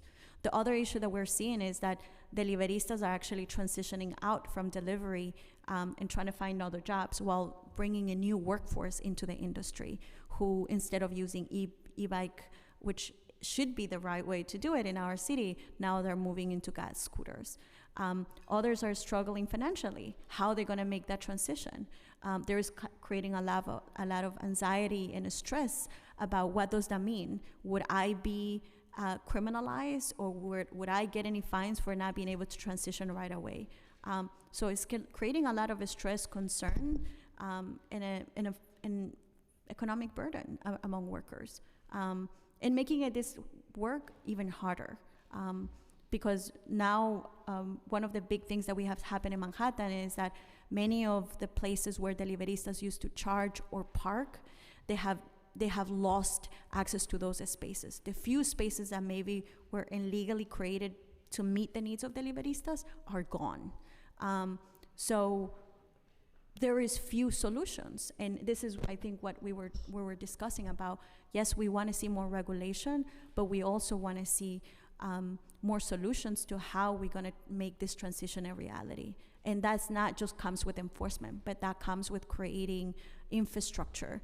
That comes by helping the manufacturers move into developing new safe UL certified batteries. That's creating, and we're a big supporter of the SWAP program, right? We're a big supporter of making Uber, Grubhub, who are sitting behind me, also pay part of that cost, maybe creating a fund. Because we're all responsible, and I think deliveristas have been taking that responsibility for a really long time. And there is a commitment to do it, and we are committed to educate workers, and that's why we're in the streets every single week to make sure workers know about safety. We know there's a lot to do with safety as well, and there is a huge commitment to work with City Council and work with the city agencies. You were here earlier when I was asking the administration specifically about, we were all here at a rally with Senator Schumer talking about these hubs. What's happened since then from your experience? The one hub that you did get going within a couple of months, how did that help? And certainly, would it be better to have more of those pop up throughout the city to enable you to have a location to charge? Yeah. Well, as might not be a surprise, bringing different agencies to work together, it's a process. So we have already, at least WJP has already submitted our designs and our plans of how these hubs should look like. Our designers have already submitted to Department of Parks, and we're hoping that the agencies approved the plan, so we can start the development of these hubs soon. So now it is on the agency's corner to make the approvals happen. You know, even if hopefully we have these hubs developed very soon, we're talking about just 2 of them for 65,000 deliveristas. And We where are want to those see more of locations? those. Where are they? They're going to be at City Hall, so you all will get to see it once it's built. And the other one, it's in the Upper West Side. So clearly not the outer boroughs. Yes. Correct. Yeah. Where most of us live. Yeah, exactly. Just wanted to point that out. Yeah, yeah. And we need more. And this is what I was referring to, infrastructure, right? I feel like New York City and the administration owns a lot of properties that are being unused that can be repurposed for charging stations and an infrastructure that really meets, and could be spaces where we educate, connect workers with resources, and also maybe help them transition through the SWAT programs. After Local Law 39, how easy is it for delivery workers to get non-UL certified e-bikes or scooters? It's very hard. It's harder for them? Okay. Yeah, it's very hard because there is in the market, there is only few companies that sell UL certified bikes and batteries. We have been talking to some of Wait, I'm saying non-UL certified. Oh, non-UL certified, I'm sorry. Just to be clear, yeah. Yeah. It used to be easy, now it's becoming harder, because we do hear from a lot of workers that many of the shops where they were buying, they're no longer selling. So right now what deliveristas are doing is buying the used ones that are available in the market, or many of them are transitioning to motor scooters. I don't know if you want to say Sí, solamente tenemos en este momento identificadas tres baterías en el mercado, las cuales pertenecen a una manufacturera. De una manufacturera, un fabricador, básicamente. Una fábrica que provienen de China, las cuales no tienen una certificación UL.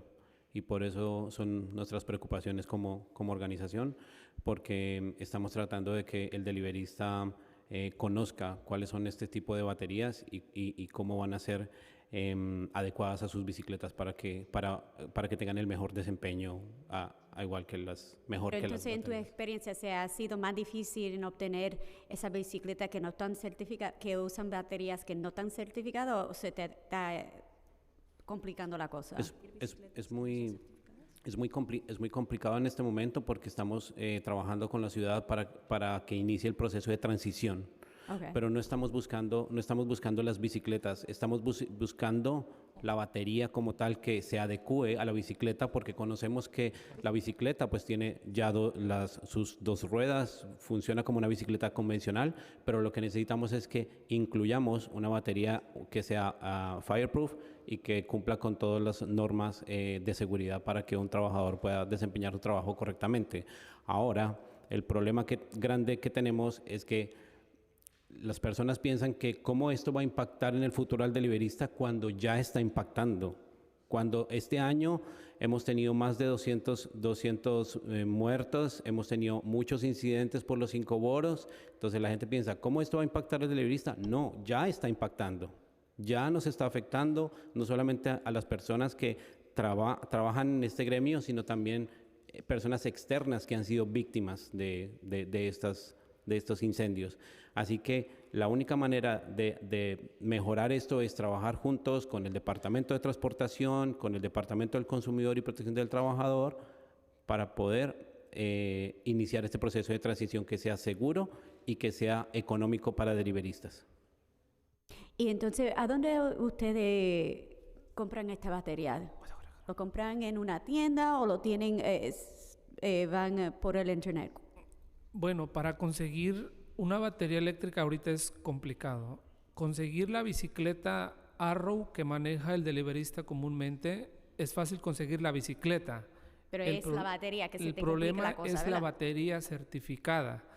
En el Buy Shop ya no venden la batería normal. Ya no venden baterías, ya no dejan cargar baterías. Ahora, ¿qué está haciendo el trabajador? Está trabajando con sus baterías que compró hace 4 años, hace 3 años. Sigue teniendo todavía esas baterías que pueden ser un peligro. Entonces, ¿qué tenemos que hacer? Hacer la transición de esas baterías que ya no son certificadas a baterías que son certificadas, pero salen muy caras. Normalmente una batería está entre $800 y $700, una sola batería. El trabajador ¿Cuánto que tiempo necesita... te dura esa batería? ¿Perdón? ¿Cuánto tiempo dura esa batería? De carga, 6 horas, 5 horas, dependiendo. De vida de esa batería. De vida son 2, 3 años. Okay. Nada más. Entonces, ¿qué necesitamos hacer? Hacer ese cambio de baterías que son certificadas a las que ya no. Ahora solamente quiero agregar una cosa muy pequeña, y es por qué es importante entender que el trabajador necesita trabajar siempre con 2 baterías en el día, en donde si solamente dura 6 horas, un trabajador ¿cuánto tiempo tiene que trabajar? Entre 12 a 14 horas. ¿Por qué? Porque nos vemos forzados a que somos trabajadores que supuestamente somos independent contractors, donde no tenemos beneficios, no tenemos seguro, no contamos con un pago mínimo, y como no tenemos un pago mínimo, tenemos que trabajar más de 12 horas diarias recogiendo solamente lo que nos dan los consumidores en las aplicaciones. ¿Por qué? Porque las aplicaciones no nos aportan absolutamente nada. Entonces, por eso que estamos pidiendo un salario mínimo. Cuando el trabajador termina su día laboral de 12 horas diarias, carga su batería, la deja cargando toda la noche, y ahí es que vienen las consecuencias. Así que si vemos el problema de raíz, es porque el trabajador de alguna manera se ha visto forzado a trabajar muchas más horas porque no cuenta con un salario decente. Okay, gracias. Oh my God, yes. And so this is what happens when you're bilingual, that we need to translate stuff for folks. This is going to be interesting. That was a very long conversation between us, and it is about the battery life. It is also about the infrastructure that we were discussing with DCWP, and also the point taken on the earning standards, since it hasn't, it forces workers to work 12 to 14 hours, which essentially makes them carry around 2 batteries, one that's on the bike and an extra battery, just because the battery life span is about 6 hours. And so carrying 2 batteries is basically a requirement. And so it has been harder for folks to purchase certified batteries, and also, thankfully, it's been harder for folks to purchase uncertified batteries, which is our ultimate goal. I think I summarized that. So that came from his testimony, that he basically said because the earning standard hasn't been set, that they are working now longer hours to obtain a livable wage. And so with that being said, they are forced to carry an extra battery, which makes them work 12 to 14 hours, and so they need to be covered by that. Am I missing anything? And I know I summarized a lot of that conversation. And we have to charge our batteries for the entire night. For the entire That's night. why There you go. the incidents. So, which is why, going back to the concern, and let me know, just agreeing to this, it's Absolutely. important to have more of these hubs, the infrastructure that are outside, so that way folks are not forced to charge at home. That's one. B, that it's in a place other than Manhattan, it's at the outer boroughs where most of us actually live. And then C, making sure that we are talking about what is really included in the earning standard, and actually knowing when its implementation will take effect, right? Am I missing any points there? Yeah, and I think the other one is working with the manufacturers to produce the batteries that need to be available, because the biggest concern that deliveristas have right now is, yeah, we're making it impossible and eliminating batteries that are not UL certified, but deliveristas like, okay, you take out my battery at the shop, my battery from my bike, so what battery am I supposed to use? Because the few ones that are available are very expensive. We're talking about $4,000 to $5,000 for the bike. For the bike. Yeah. So for many of them, without charging, without infrastructure solutions, that's why you will see many deliveristas saying it's not even worth using an e-bike anymore. Let's start moving into motor scooters. Okay. And a question I have for you is a power mobility device or a moped essential for doing your line of work? And if so, why?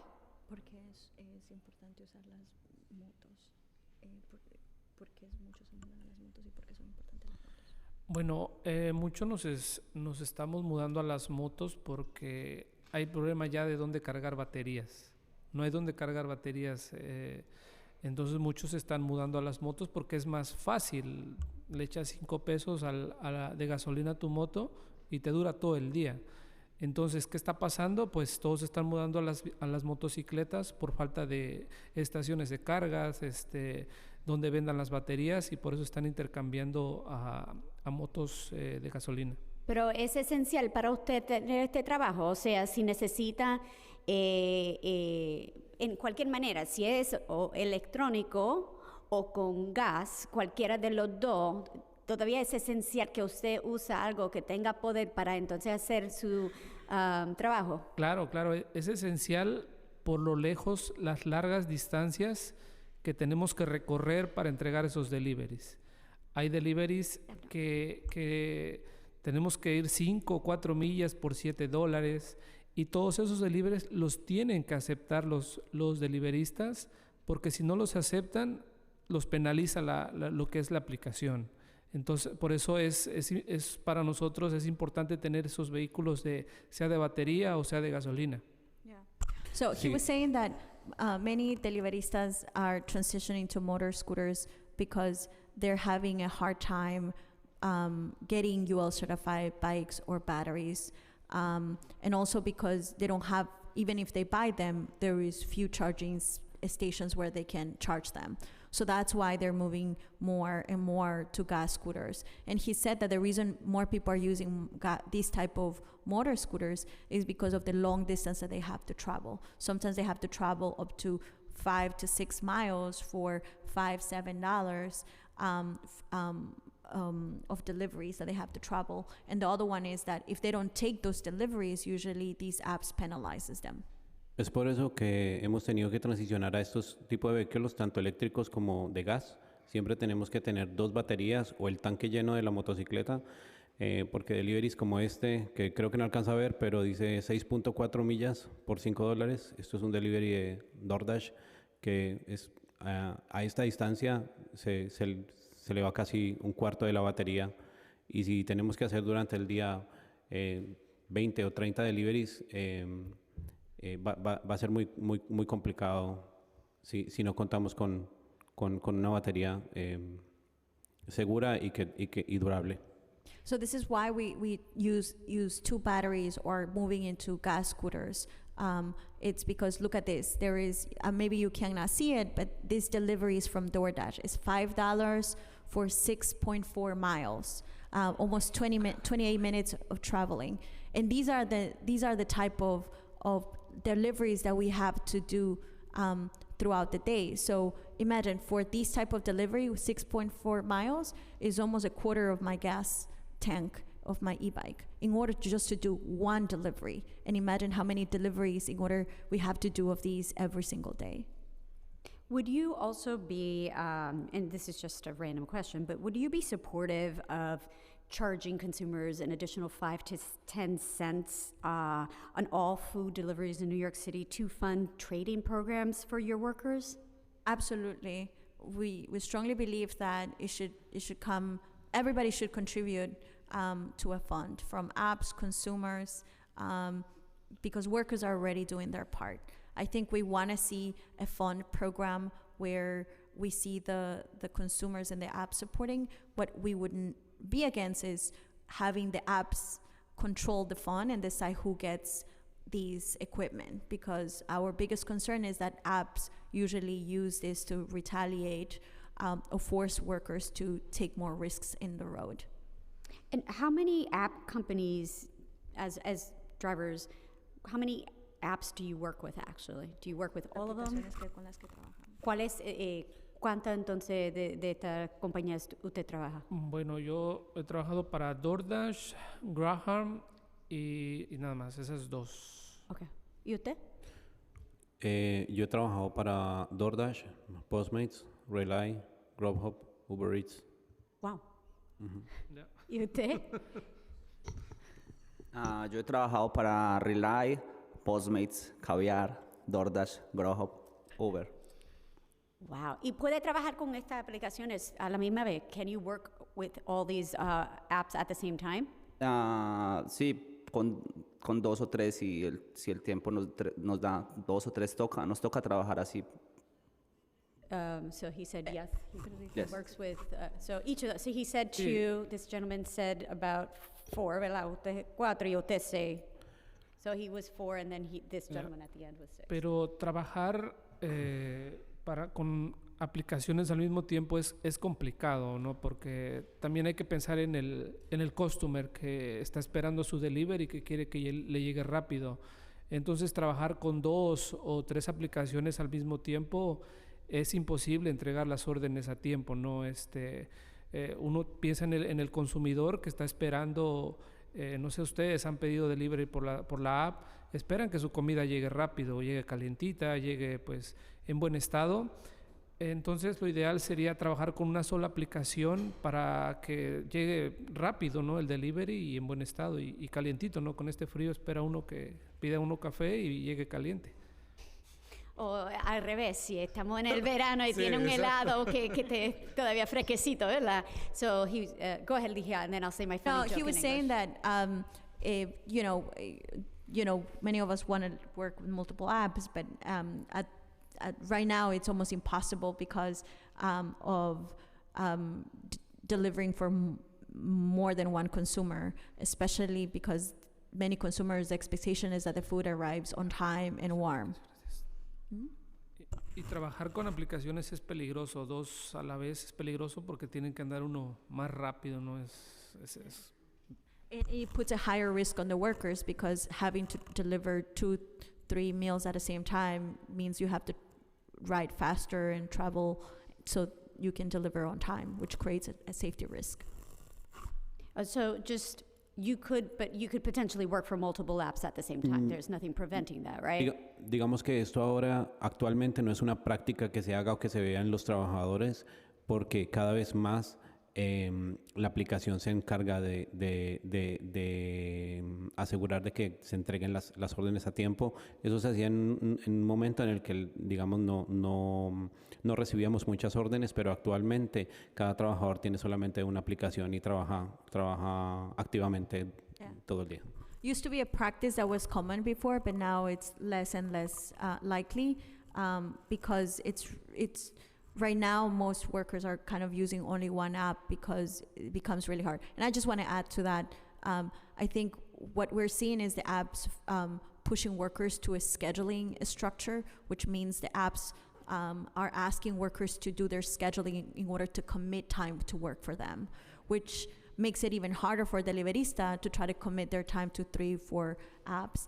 And then also the reason it's becoming harder is because the apps are becoming more strict about making sure the food arrives on time. So which means that a deliverista having to deliver two deliveries at the same time, one of them is going to get there late. And the biggest concern is that apps are getting more stricter and penalizing workers when that happens, which makes it even harder or impossible for deliveristas now to work for more than 2 apps, which means reducing the wages of workers. I guess that leads me to just a process question where if you have the ability to work for 5 different providers, or third-party apps, then in your mind, who should be responsible in purchasing the bike and or the e-batteries? So do you get 5 different batteries and 5 different bikes?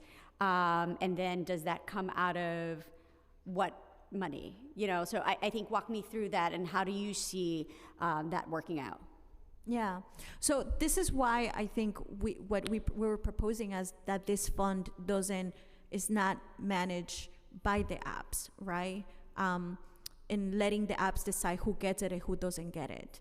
The reason I want to say that is because usually the percentage of workers working for the app changes depending on the season, right? Like the summer is the slowest season. So of course, the deliveristas are going to work less for certain apps.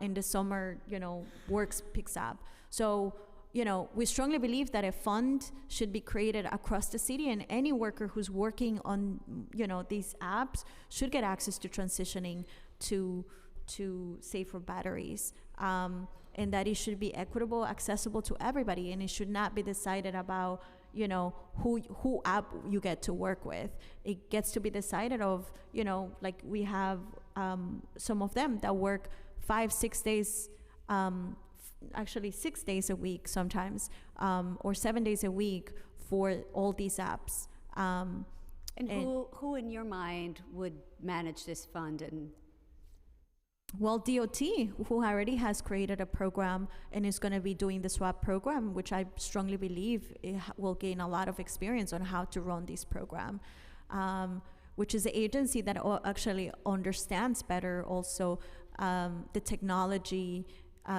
of these batteries, and are even partnering with different tech groups to make sure that UL certified batteries are available in the market. And so you would require DOT to purchase the bikes and essentially lease the bikes to the drivers, so that way then it would be, the onus would be on the city to maintain and not only the bikes, right, to make sure that they are in compliance, but also that the batteries that they are using are safe, and that at the end of the day, you know, the drivers are not taking the bikes home to charge it, that they have a centralized location, the infrastructure hubs, as we had discussed before. And so, and that ultimately all will be managed by DOT. You see that? Okay. Yeah. And I think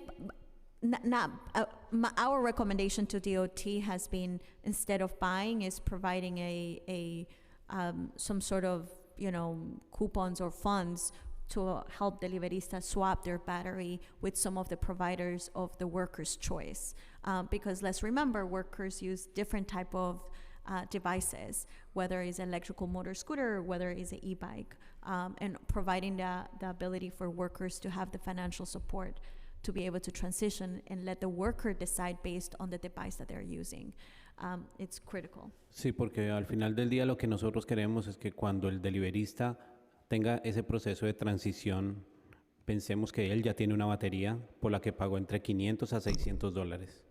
Es una batería que es costosa, es una batería que en teoría es óptima para trabajar, pero él no va a querer asumir un costo adicional porque la ciudad pasó una regulación para nuevas baterías. Entonces, en ese proceso, nuestra propuesta es que sea DOT y también incluyan a las aplicaciones quienes no sean ser responsable del trabajador, asuman un costo sobre la compra de esa batería para que el deliverista no se vaya a ver afectado como lo hace actualmente, que él es la persona que asume el costo de la batería, el costo de la bicicleta, el costo de todo su equipo de invierno, etc.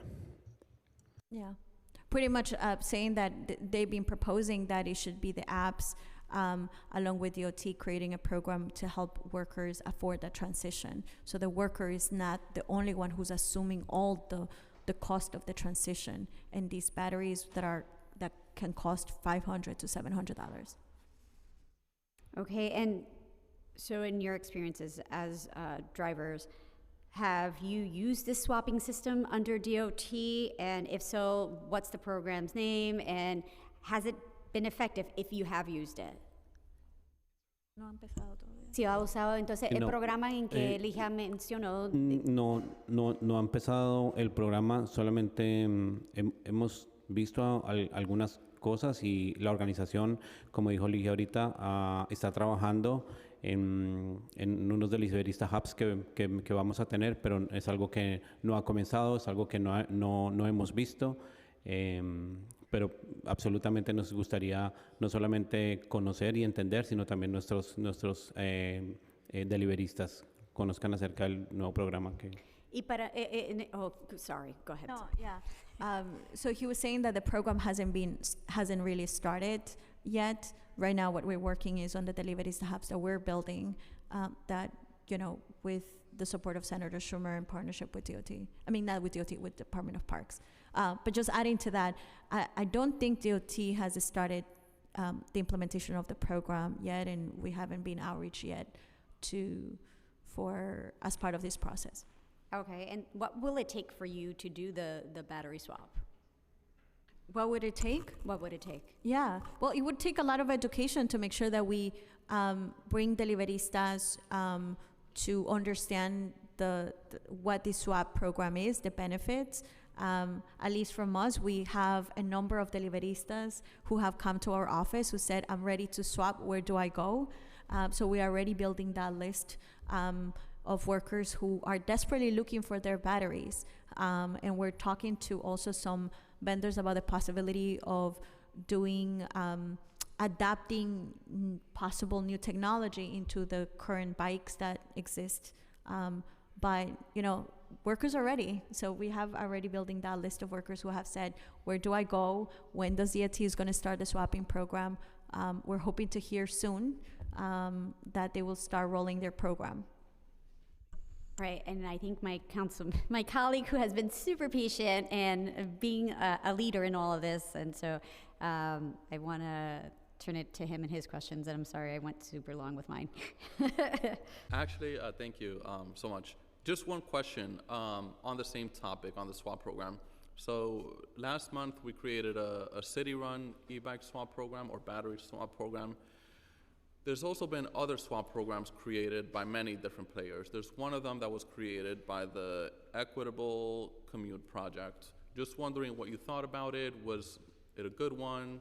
Was it a successful one? If not, why? And what could we do better in the future to create a swap program that actually works? The one with the Equitable Commute Project. Yeah.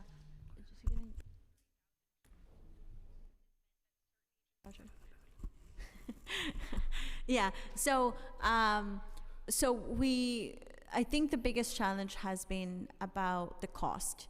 Unfortunately, that swap program only, I think, covers probably like 20 or probably like 20 or maybe 30% of the cost of the battery or less.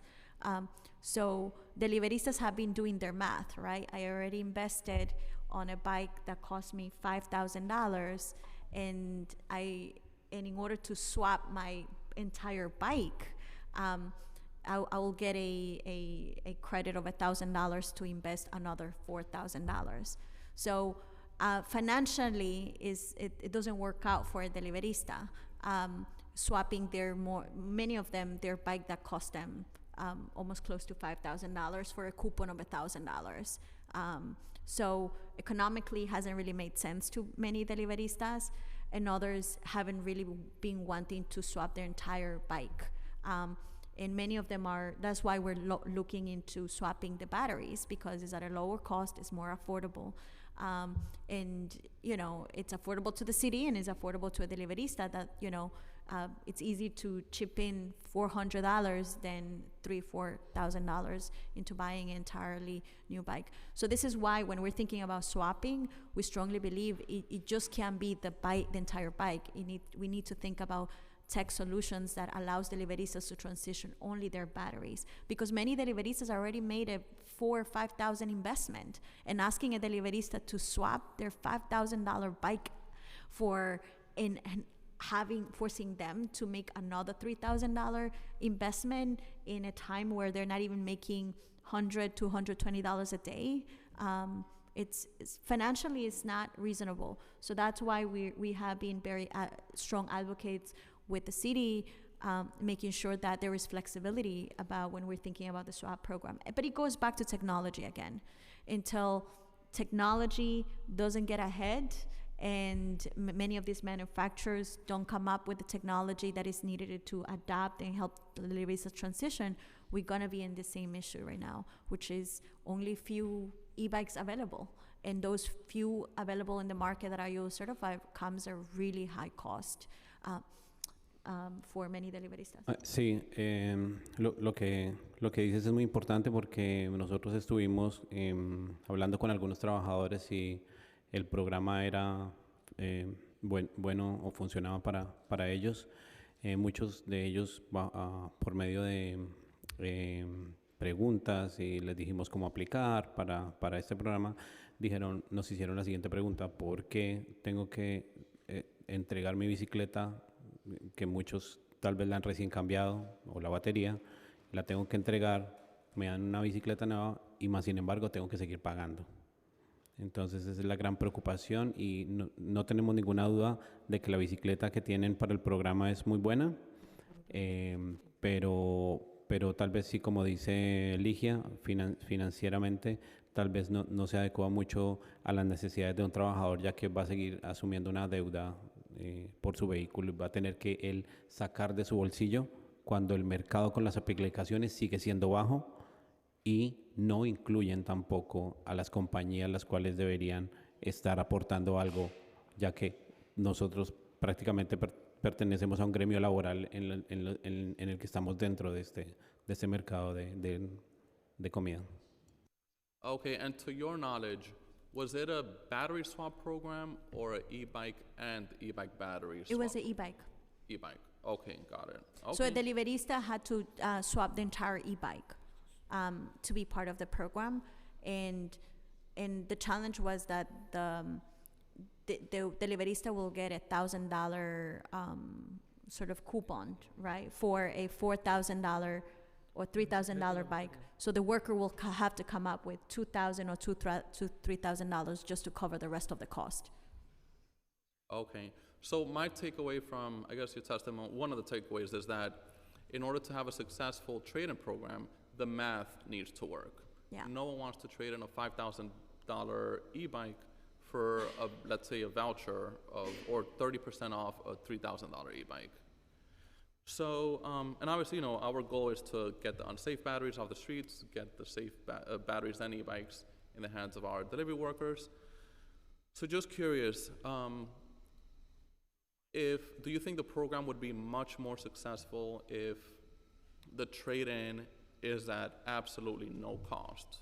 Let's say you trade in the uncertified e-bike and battery, you get a safe certified e-bike and battery at zero cost. Do you think that would make the program much more successful? Bueno, sí, tendría un éxito, pues el trabajador ya tiene esa batería, ¿no? Que le costó 600, 700, dependiendo el precio. Sería bueno porque el trabajador sería más viable sacar esas baterías de la calle que ya no funcionan y meter las baterías que son certificadas. Sería bueno, ¿no? Para el trabajador. We strongly believe that would be very successful if a deliverista could bring their old battery and swap it for a new one that is UL certified battery. Of course, absolutely. Yeah, okay. And also, what do you think? I know there's been many different ideas floating around.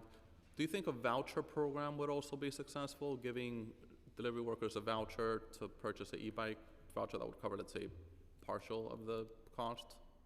Yeah. Or do you think the swap program? The voucher will work. It depends how much we're talking about. Again, I think going back to what you said, the math needs to work, and based on what the requirements will be. We have been very good, strong advocates of swapping the battery, not the entire bike. An entire bike will work for deliveristas who maybe have a really old bike that it's really old and it's non-functional for them. Yeah, of course. But for those deliveristas that already make a $5,000 investment, swapping or getting a voucher for $1,000 and is still having to come up with additional cost, it's not going to work. And many deliveristas will resist because of the financial burden that they will have to acquire. This is why we have been big advocates of trying to figure out solutions in which deliveristas only have to swap their battery, because it's cheaper for consumers, whoever is going to pay for it or help pay for it. It's cheaper for the worker, and it's more accessible. We want to also, through the charging stations, we want to be a source of education and support to help deliveristas transition to the new batteries. And we have seen workers interested in changing the battery already and asking us, what are the solutions to change their batteries? Is there a UL certified battery that can be adapted to my bike? Y de alguna manera lo que en ese momento representa el riesgo como tal es la batería. Digamos que, como mencioné anteriormente, la bicicleta ya existe, la bicicleta no tiene, digamos, bueno, digamos que sí tiene riesgos en las calles, pero en este momento estamos trabajando por la batería, por los incendios. Entonces, creo que si se ingresa un sistema para poner la batería entre una bicicleta existente, creo que eso sería más, ¿cómo se dice? Más cómodo más viable para el trabajador. Ujú. Yeah. Yeah, It will okay. be better to swap the battery, pretty much, he said, rather than the bike, the entire bike. Sí, porque hablando como trabajador y pensando como el trabajador no va a venir a cambiar su bicicleta Arrow que le costó 1,500 y que él sabe cómo trabajarla por una bicicleta que cuesta $3,000, $4,000, ¿no? Es algo loco, pero no lo van a hacer, ¿no? Y no lo están haciendo porque ese programa ya existe y lo que escuchamos en la calle es que, oye, pues, ¿cómo voy a cambiar mi Arrow de 1,500 o de 1,600 por una bicicleta de $3,000? Como dice Willy, el problema no es la bicicleta, es la batería. Yeah, yeah, and not an expert on the issue, but if we could find the technology, that would be great. But I know based on what I've heard from the fire department and different agencies, could be very dangerous to put a UL certified battery in like a non-UL bike. But again, not an expert. If that's technology that could be done, something we should explore, but obviously not an expert. And this is why we strongly believe that, we need to talk to people who are designing and the manufacturers who are designing this type of technology. We're talking to one vendor that actually said that they could adapt the technology to the Arrow bikes. We're hoping to test it out.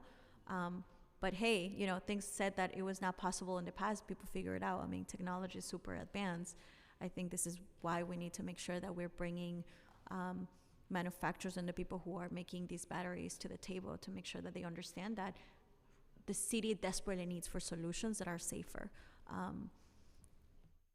Yeah, okay. Well, I don't have any more questions, but I just want to thank all of you for doing such a great job just amplifying the voices and the needs and the challenges of delivery workers. All of you have been super duper clear on many issues, including on the transition. I agree 1,000%. We could only make our objectives a reality if we have the capacity for it. So for example, 65,000 delivery workers, that means at a very minimum, we need 65,000 UL certified e-bikes. So we look very forward to working with all of you. I know recently, what's the name? Rad Power Bikes, that's one manufacturer. They basically said that they would only start manufacturing UL certified e-bikes. And I think we need to make sure that the other manufacturers are taking the same steps. If we don't have the capacity for 65,000 UL certified, how far can we go, right? So, look forward to working very closely with all of you. And, it's going to be a big priority and look forward to making that a reality. But just want to thank you all. Les quiero dar las gracias a todos ustedes por hacer un muy buen trabajo amplificando las necesidades de nuestros deliveristas.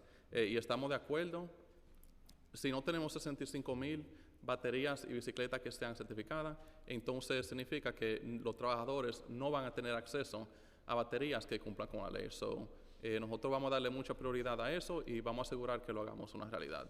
And I'll back to the chair, Marjorie Vasquez. Well, just wanted to say thank you so much for giving us the space to talk about the reality and what's happening in the industry. Thank you, Chairwoman, for all your questions and really your support and your partnership, and the same thing to you, Councilmember Oswald. Thank you. Thank you so much. Thank you. Thank you for coming out. Thank you. It's very important that you understand that we understand the difficulties you were all placed in, especially during the pandemic, and we want to make sure that we're doing this the right way. So thank you all for coming. Thank you. Gracias. Thank you. Our next panel will be in person. It will be Joshua Gold, followed by Tony Anaya, followed by Alonzo Whitted, followed by Amy Healy. You all may come up to the table.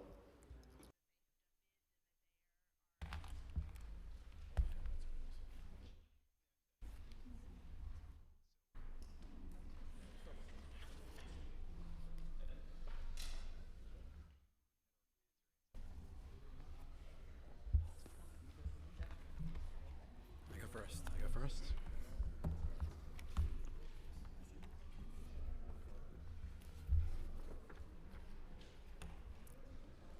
want me to go first?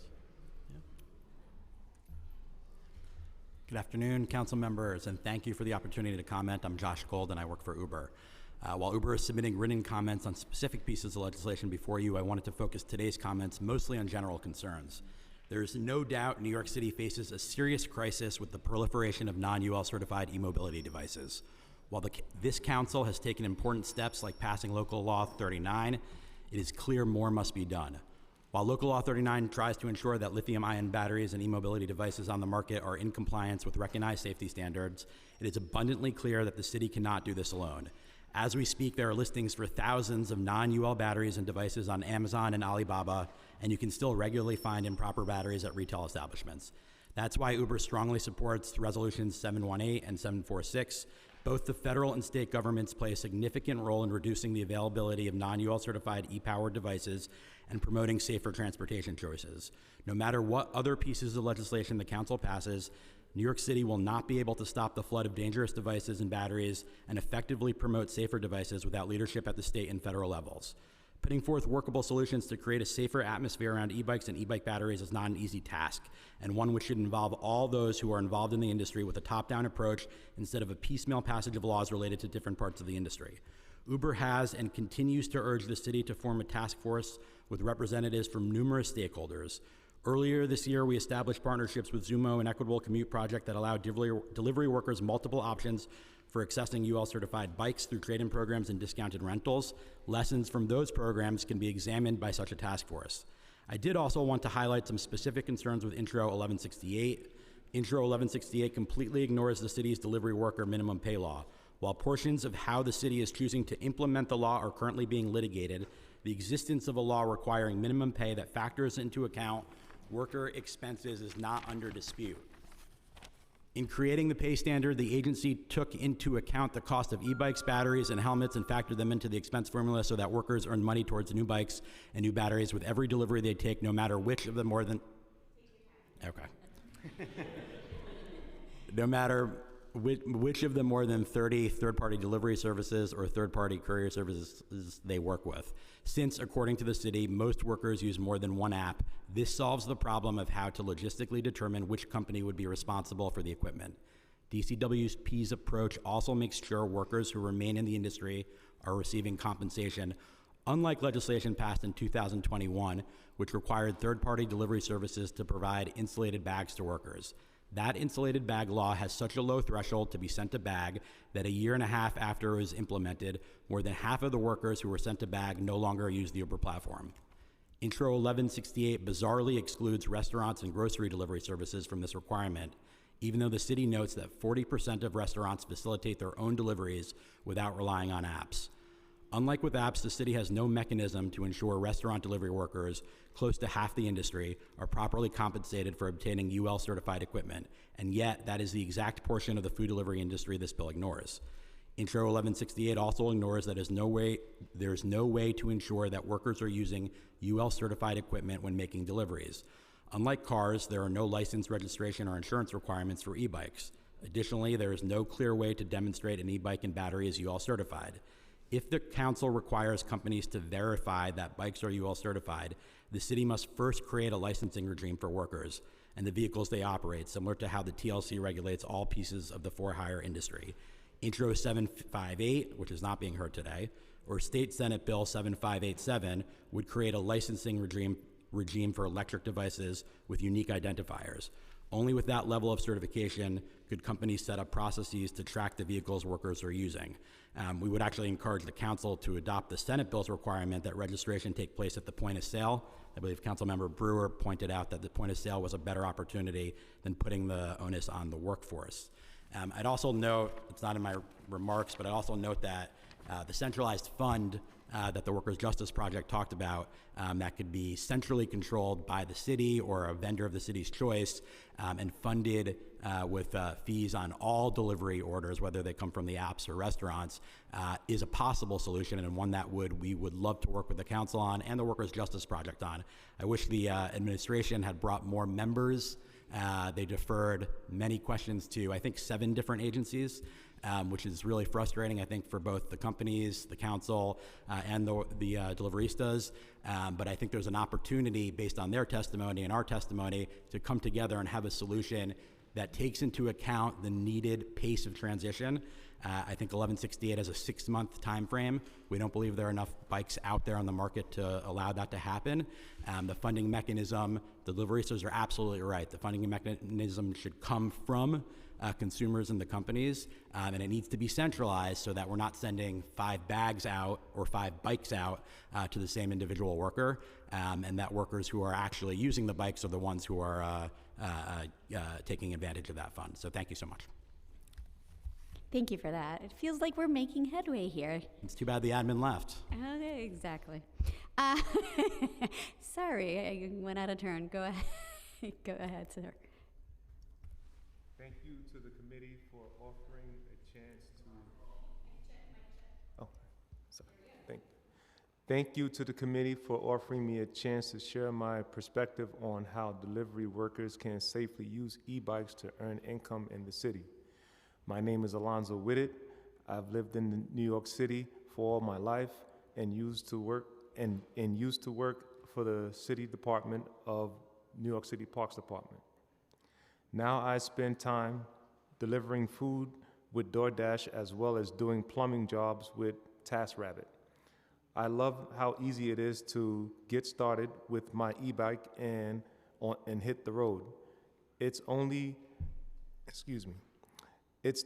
only mode of transportation I use to dash. Being able to use an e-bike to start dashing was important to me, so I can make money. I could not afford a car. While there are many bills in place to discuss today, I'm particularly concerned about intros 1163 and 1168, which together would make it more difficult for me to keep using my e-bike for deliveries. I want to make it clear, I share many concerns that the city has around making sure e-bikes batteries are safe to use for all city workers. However, these bills create more questions than answers. For example, if Intro 1168 is passed, it would effectively ban me from delivery work until I can figure out how to get a vehicle. I work hard to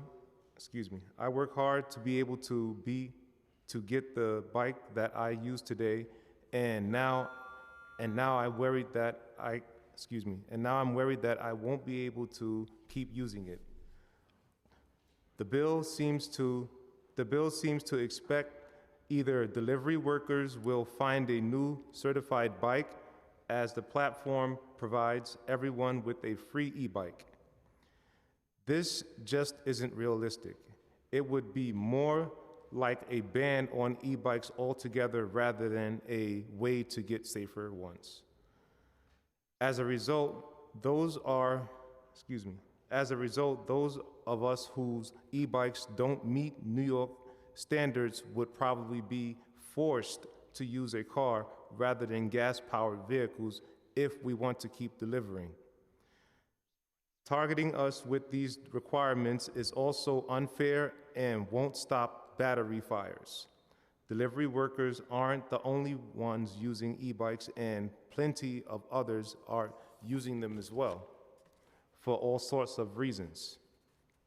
But delivery workers will end up sidelined while everyone else with an e-bike keeps using them, riding them, and charging them in their homes.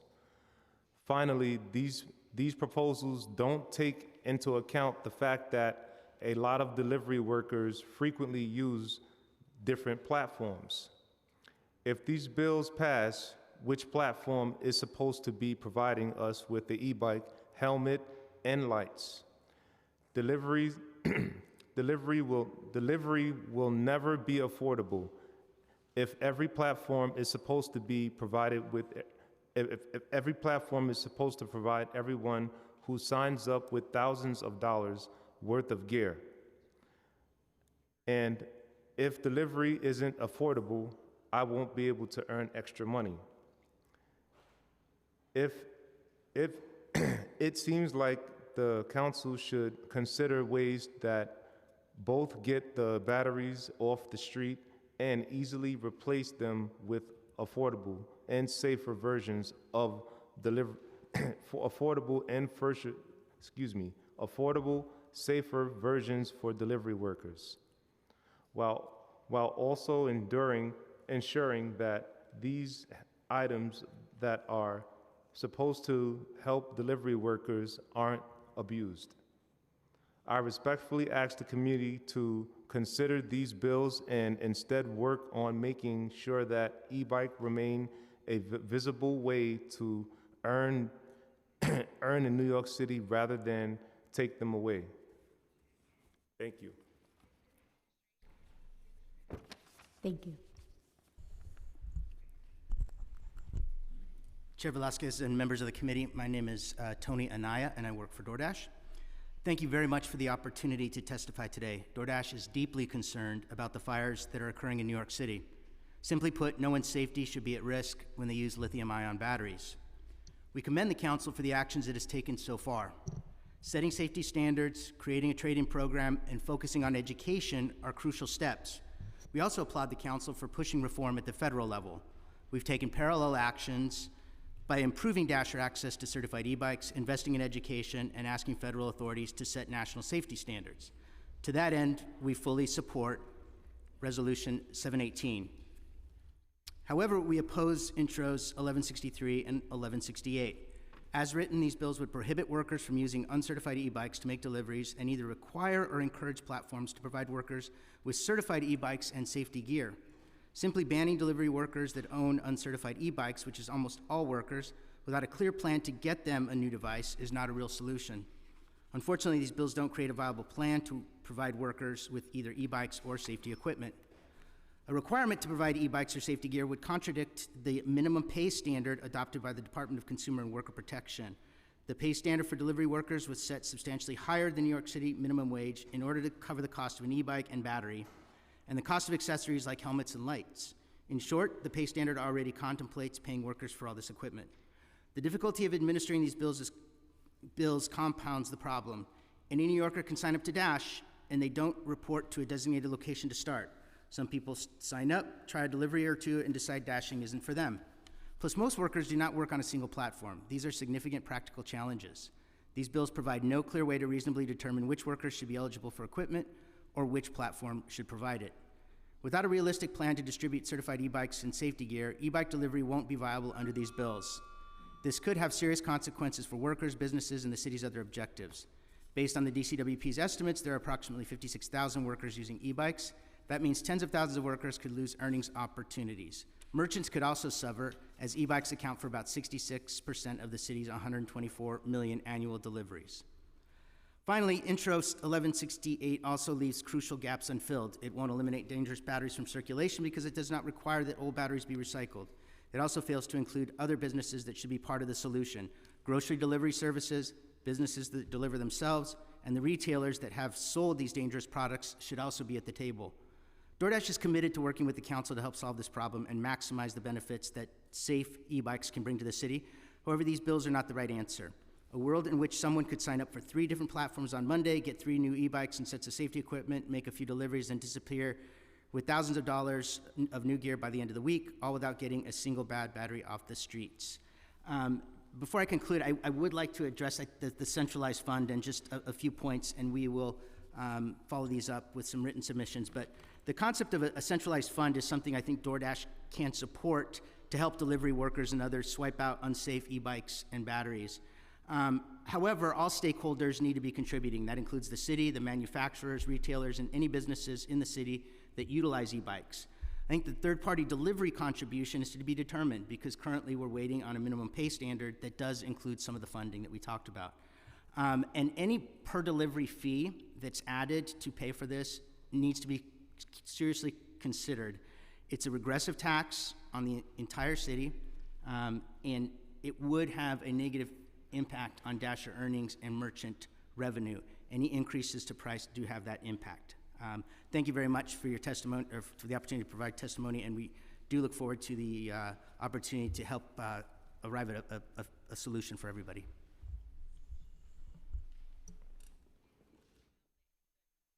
Good afternoon, Chair Velasquez and members of the committee. It is our pleasure to again be before the Committee on Consumer and Worker Protection to discuss pivotal issues facing the city, specifically regarding the safety of delivery workers and collaboration with the delivery industry, including delivery app platforms like Grubhub. My name is Amy Healy, and I'm the Vice President of Government Affairs for Grubhub. Again, thank you for the opportunity to testify today regarding the topic of lithium-ion batteries, powered bicycles, and powered mobility device safety, and all the various pieces of proposed legislation pertaining to this issue that is not only important to us at Grubhub, but to the many other companies, workers, and consumers that rely on this technology each day. The loss of life caused by fires related to faulty lithium-ion batteries is tragic, and Grubhub looks forward to additional collaboration on common-sense proposals to address this issue, as well as ongoing engagement with all stakeholders to ensure the safety of New Yorkers. The dangers of unsafe e-bikes extends far beyond the restaurant industry, as groceries, convenience products, cargo, flowers, and many other goods are now delivered via couriers on e-bikes.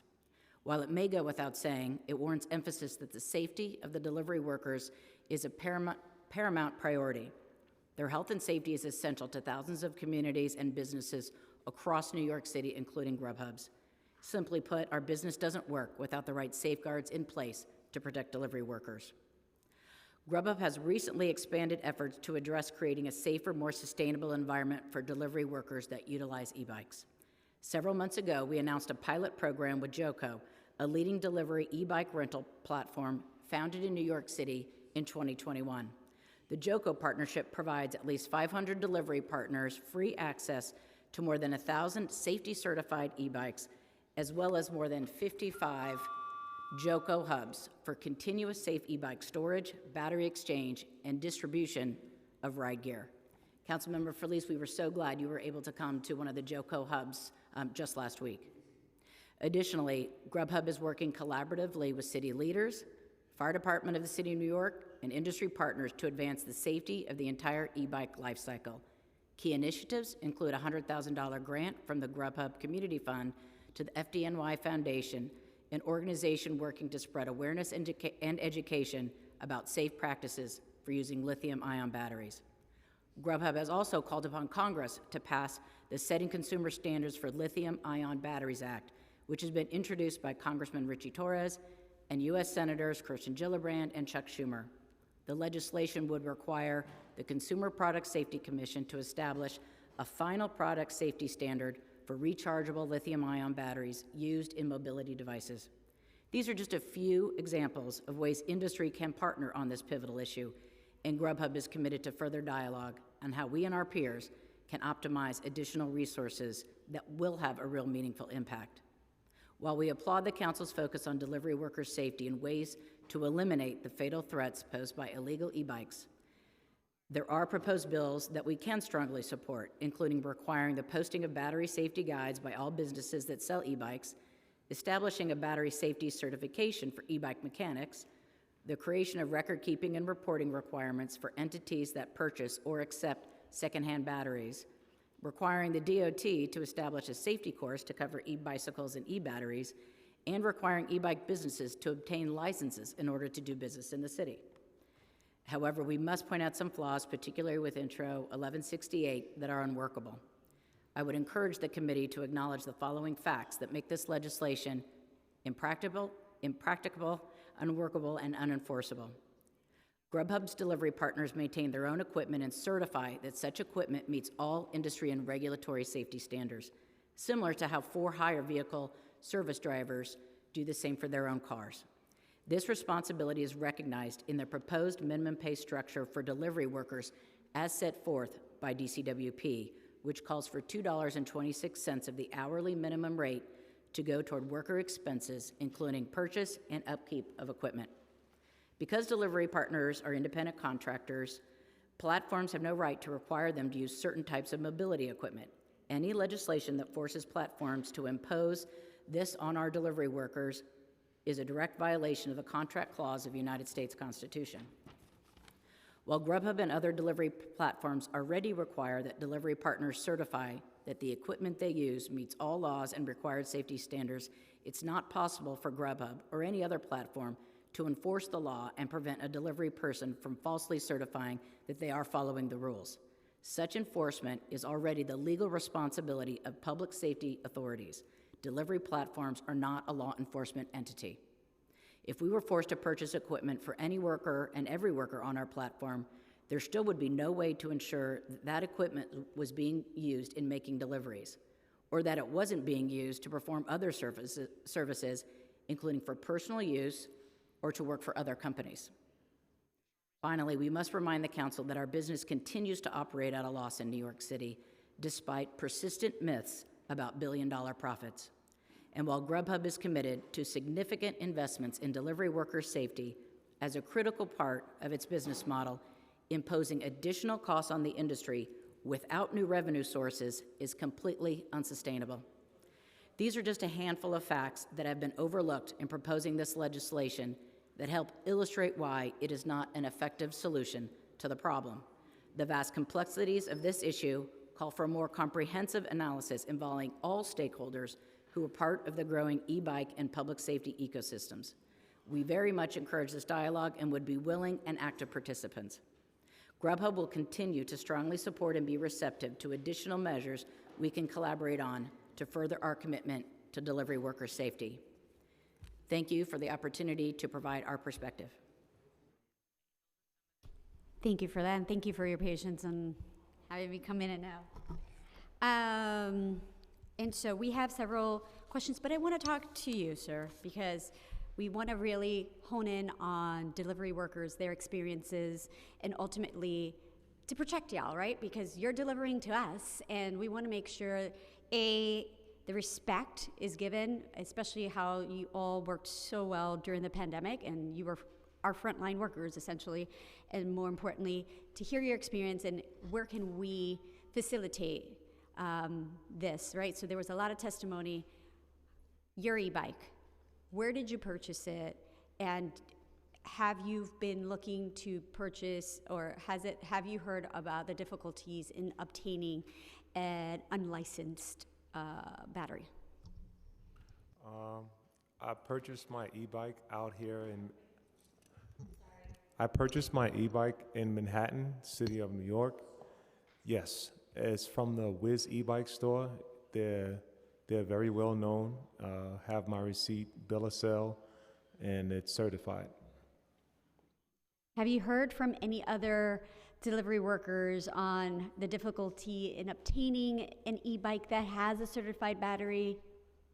I'm always passing people, and I hear them all the time talking amongst each other about the current situation, about bikes, and some of them actually share bikes amongst each other. One person for 3 people for one bike, or something like that, or sometimes even a little more. And I personally, I don't think that's a good idea, because it could be my bike, and now I'm letting 2 other people use it. Something happens, it's not good.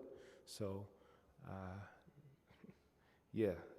Do you feel, and I'm honing in on this because, you know, I'm a Bronxite, I'm an Attleboro girl, and we need to talk about the lack of infrastructure, and certainly the fact that there are 2 hubs potentially, right? And we talked about them, one on the Upper West Side and one down here in City Hall, but none of them in the outer boroughs. Would it impact you and your work if you had a hub to charge your battery, and how would it facilitate in your deliveries? It would help a lot, because most times when you're out there delivering, a lot of consumers, a lot of places, they won't allow you to just come plug your battery up or your bike up outside. Even at a gas station, there's an outlet there, because they're scared, because they hear, oh, there's a fire, it's going to cause a fire. Even if you have a certified bike with the battery charger, they won't allow you because of the hearsay of all the fires. And yeah, a charging station would definitely be very useful, because a lot of people who can't make it home sometimes lock their bikes far away and have to take the battery and walk home with the battery and leave the bike locked up somewhere because there's no way to charge it. So what I'm also hearing is there's no way of someone like myself, an outsider, or someone who has a business that can help you charge your battery, to know the difference between a certified battery and an uncertified battery. Correct. Thank you for that. And so how much did your bike cost you? $1,500. And Do you think that it is necessary for you to have an e-bike? Does it make it essential for you to deliver on time, having that e-bike? It does, because a lot of times, a lot of people don't realize you can't do the same thing with a car that you could with the e-bike or bike, period. And having a bike is very essential for just being a frontline worker, period, and getting the food there fast and while it's warm, and also providing safety mechanisms for myself getting there. So yeah, it works out. It works out because sometimes you try to do deliveries in a car and you'll find yourself running out of gas, getting a ticket. I could just keep going. So yeah, sometimes nobody wants to get a car, even if you could get a car. It's not feasible. Thank you for that. Do you have questions in regards to delivery? Sorry, I have to unmute. Thank you for that. Now, to my third-party apps. So DCWP published a report in November of last year indicating that there are about 61,000 food delivery workers working for apps in New York City in any given week, and about 46% of those are using e-bikes on the job. We've previously heard that 90% of delivery workers using e-bikes are not using certified batteries. Does this sound about right to y'all? Uber, DoorDash, Grubhub? Yes. I mean, from conversations with those in the industry, yes, I think it would be, I was hoping that DCWP would have come prepared with a survey to understand exactly the percentages. Anecdotally, that's the number that I hear as well. So typically, what's the expected time frame for a delivery worker to deliver an order in your apps? For Uber, there's no expected time frame. Grubhub? There's so many factors that go into that, obviously, distance from the restaurant, time of day, weather. But is there? Not that I'm aware of, no. How about you? We do estimate what the delivery time would be based upon a look into the equivalent of a Google Maps based on the distance, and then we build in a time in addition on that. So rarely does the driver come into a situation where they're hitting that timeline unless something critical has happened or something unexpected has happened. So in what ways may a delivery worker benefit from reducing their delivery time from your perspective? And how would you benefit with that? So the delivery worker pay standard that's, may go into effect soon requires, the DCWP study actually requires delivery workers to deliver food quicker. It's paid for by an increase in productivity and an increase in speed. Unfortunately, the earning standard promulgated by the agency actually depends on even faster speeds than currently exist in order to make it work for the industry. So you guide me through this one more time, and just to clarify, the earning standard itself, the number that has been floated around, does include an expected time frame. It includes a productivity increase of deliveries per hour. I don't have the numbers in front of me, but it's a pretty steep increase in how many deliveries an hour it expects delivery workers to perform.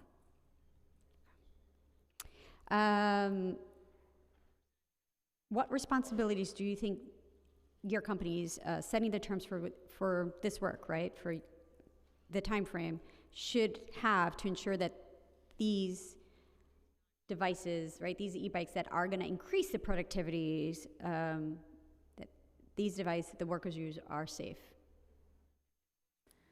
I'll start. I'll go back to the pilot program that JOCO and Grubhub entered into months ago.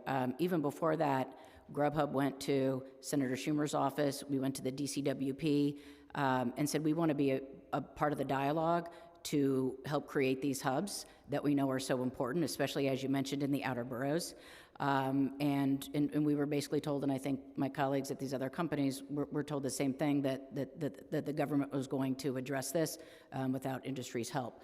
We have not seen the progress that the delivery workers demand and that they deserve. So Grubhub, again, we reached out and found a partner in JOCO. We're piloting it. We're learning about their 55 hubs versus 2. We know that they have plans to extend those hubs to outer boroughs, which is so important. So we are trying and working on, and I don't think anyone has the right one solution. I think it's going to take, as we've heard from everyone, the retailers, the distributors, the manufacturers, the charging infrastructure that is almost non-existent. Our apps, Grocery, Instacart, Shipt, GoPuff, I mean, the list goes on about the different groups that utilize, have workers that utilize e-bikes. And we haven't even talked about consumers. The growing use of e-bikes by consumers and commuters in New York City has grown tremendously, and we should expect that to continue.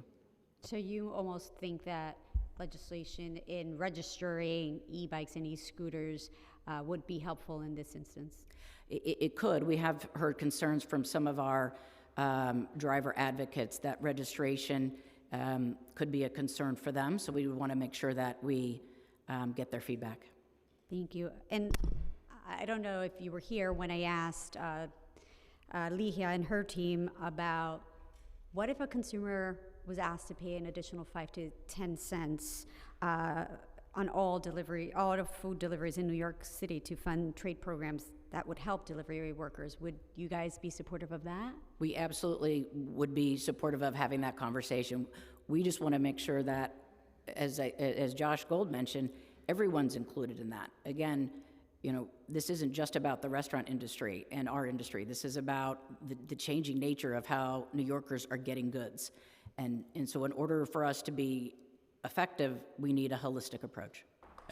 I'll add that. Bless you. All right. Thank you. Uber called for such a fund, I think, in April of this year, which is a while ago.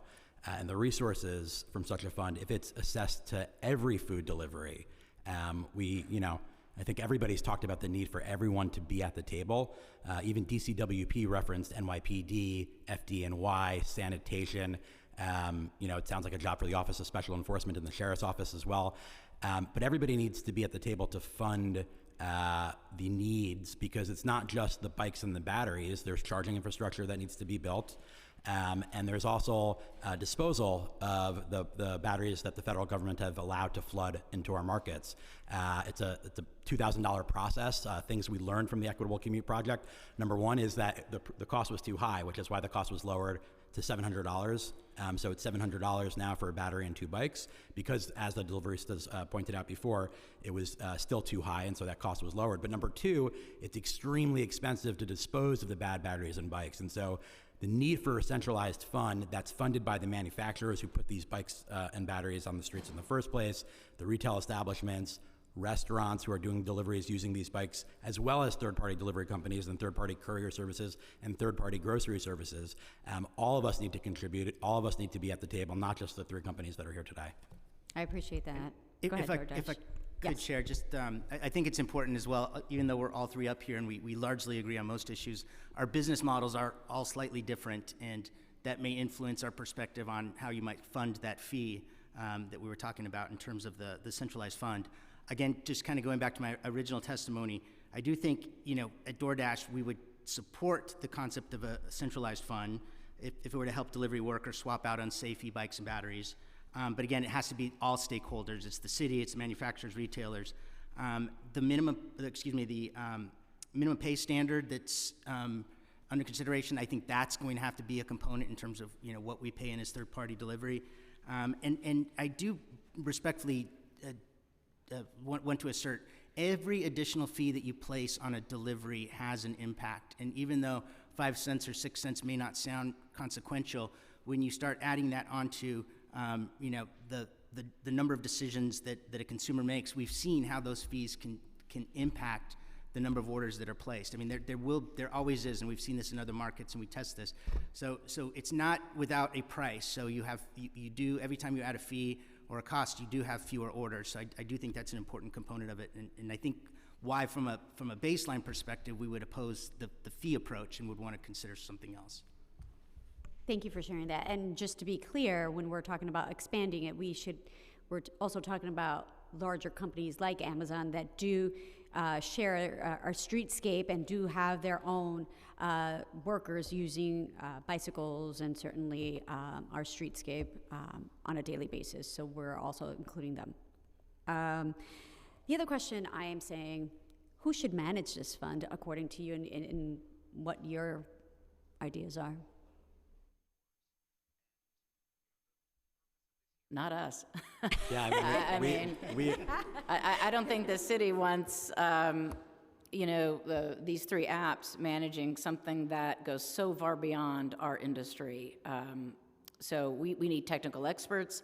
We need partnership with DOT. We need enforcement agencies involved. So many groups that, again, we're happy to be part of that conversation.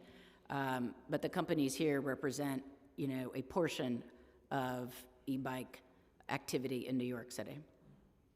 And so also to drive the point home, just because, once again, out of borough, and I certainly appreciate your perspective, as now you've heard from so many delivery workers, only 2 spots are being considered, and they're both in Manhattan. What are your thoughts in having better and more infrastructure throughout the city, especially in the outer boroughs, in these hubs? Yeah, I think the hubs are going to be really, really difficult. You want chargers to match the battery, to match the bike. And a year and a half ago, we started to talk to folks about building out the hubs. And the FDNY needs to be very involved, DOT needs to be very involved, DCWP needs to be very involved in order to make it a safe place for charging. And so, 2 in Manhattan is clearly not enough. It needs to be across the whole city, but it needs to be done in a methodical, safe way so that we're not creating more risk. We're creating safe places for charging. Got it. And lastly, for me, how do you ensure the individuals working through your platform have proper equipment and operate in a safe manner? So one thing I mentioned in my testimony was bills in front of the council and state senate. Senator Hoylman's bill requires point of sale. I think Councilmember Brewer also mentioned point of sale requirements. Councilmember Holden's bill does not have a point of sale requirement, but we would encourage a point of sale registration requirement. Once there's a unique identifier, which is what Uber uses in the for-hire vehicle space, then you can match that up to make sure that it's the proper equipment. And just can you, so we have it on the record, can you give us the numbers of those bills that you are mentioning so that way we can go ahead and go back? Yeah, state senate bill is 7587. For example, you can walk into a Fly e-wing, Fly e-bike, e-wing, I don't know the name of it exactly. There are about 20 of them franchises in the city. You can buy an e-moped or a gas moped, and you don't have to register it, and they put the onus on the delivery worker who may not know that you need to register it. The registration should happen at the point of sale under the Hoylman bill. Under the Holden bill, currently the registration doesn't happen at the point of sale, but the registration should happen at the point of sale rather than put the onus on the worker as well. Perfect. Do you have questions? Councilmember Brewer?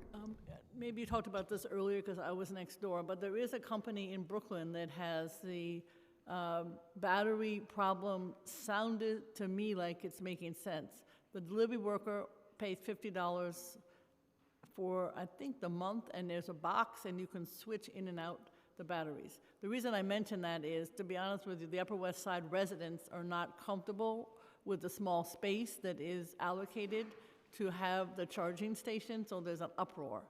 And this particular location could be more versatile, where you put the box and the batteries. So I didn't know if that's something that the apps are comfortable with, or even the drivers, even the delivery workers.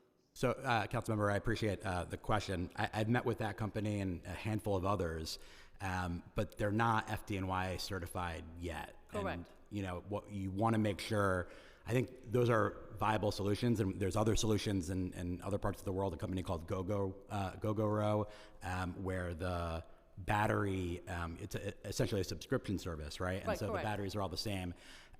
And I think these are great medium-term, long-term goals that DOT, DCWP, FDNY should be looking at. We put out a report on this last year that talked about those types of battery lockers, and I think that's the way we should be thinking about the future. I don't know if it's ready, that technology is ready for in New York City yet, and we have a crisis right now that needs to be solved. So the trade-in program that was already passed, Councilmember Powers' bill, the programs that we're been talking about need to happen quicker than that, but I do think that is part of the long-term solution, and I'm happy to send you the report Uber put out on that. All right. I'm just saying that the two locations in Manhattan are not widely popular in terms of those that are suggested, so love to have some other solutions. All right, thank you.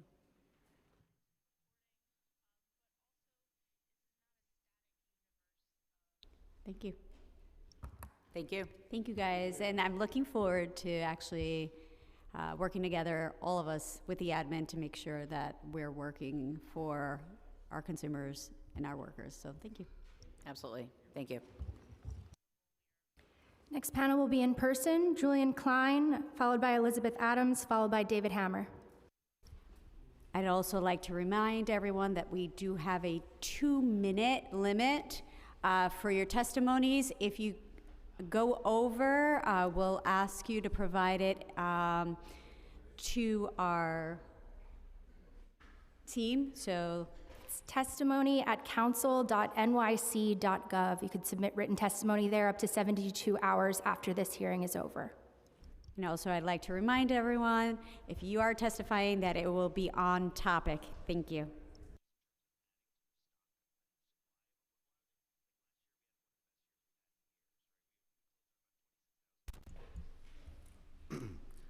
Good afternoon, Chair Velasquez and council members. I'm Julian Klein, Head of Policy at Tech NYC, a nonprofit member-based organization representing over 800 technology companies in New York.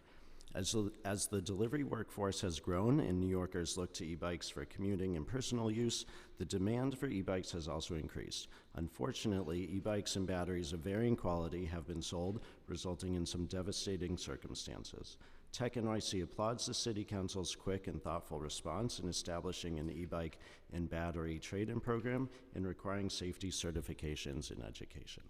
For the proposals being discussed today, Tech NYC supports Intros 819 and 1220, which will help to increase education and requirements for e-bike related businesses, as well as Resolution 718, which calls for new national safety standards for batteries. However, introductions 1163 and 1168, while well-intentioned, are redundant to existing law and lack clarity. These bills require delivery platforms to provide safety equipment to delivery workers, as well as safety-certified e-bikes and batteries. While Tech NYC agrees with the goal to provide access to safety equipment and certified batteries, these proposals would place the costs on delivery platforms without determining which platform would be held responsible. This is inconsistent with the realities of delivery workers, 56% of whom have more than one account with delivery platforms, also known as multi-apping. Additionally, the delivery worker minimum pay law will include over $2 per hour for expenses, which DCWP calculated to include the purchase of a new $1,800 e-bike and 1.74 batteries per year. Given that the recently passed e-bike and battery trade-in law has not yet been implemented, we believe it is important to understand the effectiveness of this new law, and we recommend that all current and future proposals be discussed holistically with delivery platforms, workers, battery manufacturers, retailers, and bike rental services. Thank you for your consideration. Thank you, Julian. Next. Good afternoon. Thank you to Chair Velasquez and members of the committee. I'm Elizabeth Adams, Executive Director for Public Affairs at Transportation Alternatives. I want to raise another important angle of the importance of addressing e-bike access and safety today. We just came off of the hottest summer on record in New York, and it is clear that the climate crisis isn't just coming, it is already here. Transportation is the #2 cause of greenhouse gas emissions in New York, and we need to prevent the very worst impacts of climate change by transitioning New Yorkers out of cars and toward walking, public transit, and e-micromobility. E-bikes are uniquely successful at transitioning out of cars and into more sustainable mobility options. On average, e-bike riders cut their car trips in half, improve air quality, and travel 340% further than on traditional bikes, which you heard about a little bit earlier.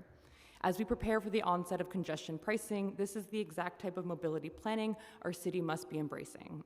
The bills discussed today offer solutions that regulate battery safety by retailers and put needed responsibility on companies, rather than targeting consumers and workers. This is an immigrants' right issue that we appreciate the council is taking on firsthand. We appreciate Councilmember Felice's bill to require app companies to cover the cost of devices for workers, as well as the proposed bills discussed to ensure retailers are selling devices safely.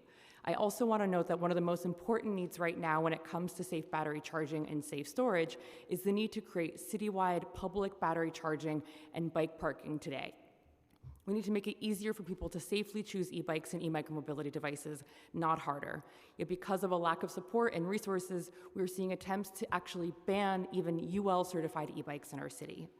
Bills like Councilmember Holden's Bill 758 lead to criminalization of workers.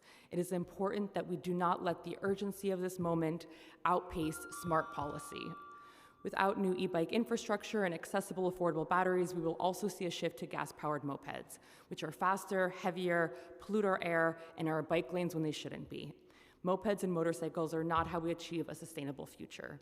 So I want to echo the calls for the state level around Senator Hoylman's legislation of really addressing point of sale, going at the root of ensuring that we have safety regulations. Thank you.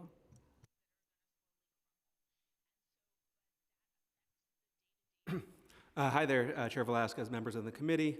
My name is David Hammer. I'm a longtime New Yorker. I'm an entrepreneur, co-founder of a company called Pop Wheels. For the last year, I've had the incredible opportunity to speak to hundreds of delivery workers and study this crisis in depth. One thing that's become clear to me is that there's two principles that the City Council and City Hall should consider. The first is that this crisis will not abate until delivery workers do not have to charge their own batteries. Increasing the safety level of the product with things like UL-certified batteries certainly helps, but can't account for issues such as mismatched chargers, unsafe charging environments, and poorly maintained batteries. Delivery workers ride their bikes hard and heavy to meet the needs of New Yorkers every day, often in terrible weather. And they have to find secondary locations for charging in order to be able to work a full day. Even a UL-certified battery can and eventually could catch fire in such circumstances. The second key idea, I think, was emphasized well by the deliveristas here, that any and all solutions must consider their economic needs. Solutions that increase the substantial burden they already bear don't produce the desired effects. As we've said time and again in this meeting, discussing the newly ubiquitous gas-powered scooters. This is especially critical now as the city finds its finances under such pressure. We believe the good news is that there's proven technology ubiquitous in other cities that can rapidly extinguish this crisis, battery swapping networks. This is different than a battery buyback program, although very related.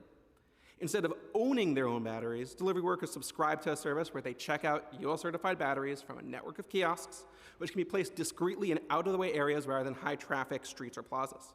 When these batteries are compatible with their existing bikes and are tested and maintained regularly. When a battery is used up, they return to the nearest kiosk and check out a fresh battery ready to go so that they have no downtime and can continue working. It functionally eliminates all major battery fire hazards. A solution like this can be deployed quickly at minimal cost to the city, and this is maybe most important, saving delivery workers hundreds of dollars a year. We've already observed this firsthand and seen that it's incredibly attractive to delivery workers who are hungry for solutions that make their lives easier. And because the technology is fairly mature, this can be deployed in months, not years, to assist with the transition. We've been grateful so far to hear support from many corners of the City Council, and we've been also grateful to be able to work proactively with multiple key departments of the city toward realizing this future, and we hope to continue to see it as a central tenet of the city's solutions to this crisis. Thank you. Thank you. So before you leave, I have a quick question. What's the most important thing to make it possible to do this transition, to make it more effective, to have more effective e-bikes in our system? Elizabeth, if you can answer to that. Yeah, thank you. I think what we're seeing in our city right now is we're in a moment of transition. There's a lot that we can do to make it more, more accessible, make it work to have e-bikes and micromobility as a real solution. I think a core component is infrastructure. As we heard from delivery workers here today, things like the hubs, the safe charging around our city, people are looking for these options and looking to make it work. And right now our government is behind in meeting the need.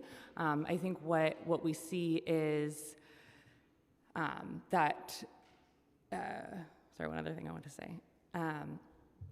The piece around accessibility and investing in e-bike rebates, so it's possible that people are able to choose the best solution. Right now, as delivery workers have said, folks are choosing actually mopeds because they don't have a place to charge, that battery doesn't last all day, and that they're sometimes now even more affordable. So I think what we're trying to do is say, look, there are more sustainable options. We should be incentivizing it, making it easier for people to choose the best measure for our city. And so when you're talking about accessibility and infrastructure, are you in agreement with what we've been discussing, especially with the workers, saying infrastructure should be across the city, including, and for me, a priority should be the outer boroughs, especially like the boroughs of Queens and Bronx?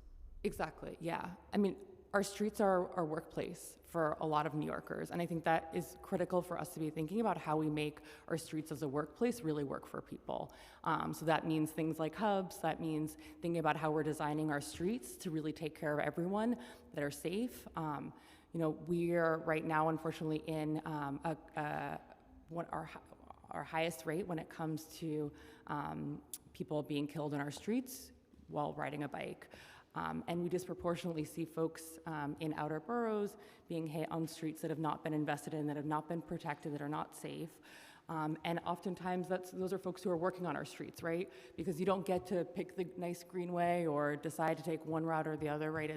It's folks doing their job. And so we as a city have a responsibility to make sure that the workplace that people are going through every day is safe and is taken care of for them.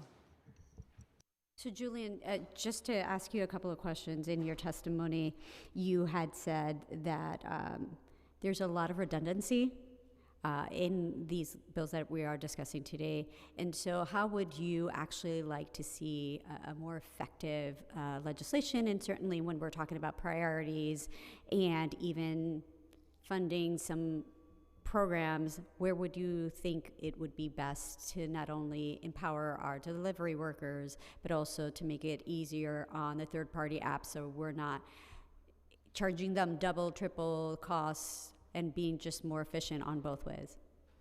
Yeah, thank you. I think, you know, to reiterate, the bill language does not, right, specify a platform, so that, you know, or how to consider that delivery workers work with multiple platforms, so that was a concern. I think the thing is that there, as the minimum pay law, you know, goes into effect, right, that would include the, you know, $2+ an hour for expenses, which was intended for e-bike in battery purchasing, and then there is also the trade-in program, right, which hasn't actually been rolled out yet. So I think it's also important to understand, as those proceed, right, how are they working, and watch them in a really timely manner, and then figure out, you know, what is missing from those, or are they covering and being very productive programs, and then understand where to go from there. Thank you. And David? And so I just wanted to pick your brain a little bit about comparing the cost of a buyback versus a low monthly fee. Sure thing. You know, the first thing to say is, and you know, look, I've had the chance to talk to a lot of delivery workers. I also welcome the voices of actual delivery workers in this conversation. So what we hear from delivery workers is that, you know, your everyday expenses includes a minimum of 2 batteries that you have to buy, right? Your batteries, if you're lucky, last 2.5 years. That's if they don't get stolen, right? That's if you know, in the winter they're going to perform worse, and the truth is you're probably past the usable lifespan by that second year. Right? Each of those currently costs $400 or $500. That can go up to $750, $800 post-UL certification. Right? On top of that, they're then spending, let's say, used to be $50 a month. You'd pay your local bodega, your local e-bike shop to keep your battery charged there. So your average delivery worker was easily spending more than $1,000 a year easily more than $1,000 a year just to be able to do their job as a delivery worker in New York City. So our belief was that by eliminating the upfront capital costs of having to buy batteries, which are a depreciating asset, right? We heard from deliveristas today, that they've invested in their bikes. Those bikes are not short-term assets. Those are long-term assets. I mean, one of the kind of interesting little, I think, subtexts of the reason the aero bikes have exploded in popularity is because they're very easy to repair, right? There's a strong parts network around them, right? So there's all of these subtleties around why these have become the de facto standard for e-bikes in New York City. And the point is that that's an investment. Your battery is not an investment in the same sense. It's a depreciating asset that's going to be worthless in 2 years, 2.5 years.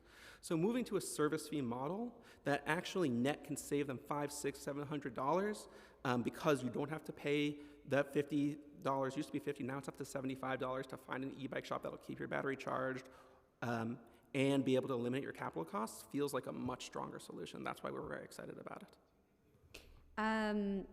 So one of the questions I asked the DoorDash delivery worker was, is there a way to identify a certified battery or a non-certified battery at this moment for you? You work at it, so. Yes, very much so. As a person like myself, is there a way that I can distinguish that? So short answer is no, right? There's a, one of the core models of our business is we have full control over our batteries, which is how we know. In theory, batteries are supposed to have a UL mark on them that identifies they're UL certified. If I can guarantee you that there will be a market in forged UL certifications going around New York City if it's not there already. So ultimately, the things you have to do is identify who the manufacturer of the battery is, look up on one of the various UL certifying labs, did they actually do the test? These are not obvious things that you can do easily, and that's definitely a challenge. Also, just echoing what I've been asking the admin, certainly deliveristas and third-party apps, the benefit of having infrastructure or just the ability to recharge in other boroughs. I wanted to hear from your personal experience, how quickly can you scale up a battery swap cabinets across the borough? So charging, charging cabinets and swapping cabinets are obviously kind of first cousins. So a lot of the same ideas apply. With charging cabinets, I think Josh Gold mentioned some of the potential challenges you run into around how you make sure there's charger compatibility, how you deal with battery security if you're leaving your battery overnight. When it comes to swapping stations, the good news is that, firsthand what we've learned is these things are roughly the size of vending machines, right? And we're currently pursuing, I'd say, a strategy where we're able to deploy them, post certification, post FDNY approval, on private land in all sorts of unconventional places, turning pretty much any unusual piece of land in New York City into a mini charging hub. We understand that Con Ed is considering some changes that would actually really make that a lot more economical and affordable for us. We're obviously excited about that. But the truth is that if you're willing to kind of be constructive and creative, these are relatively, these are to some degree as easy to deploy as an ice machine in New York City, and certainly you can see those in front of every bodega. So we very much see them being placed certainly in the outer boroughs, everywhere delivery workers live, finding good locations to be able to deploy them in Manhattan as well that don't necessarily create conflict between delivery workers and everyday pedestrians, which I don't think benefits anybody. Thank you. All right, thank you all. Thank you. Our next panel will be in person. It's Christopher Leon Johnson and Raul Rivera.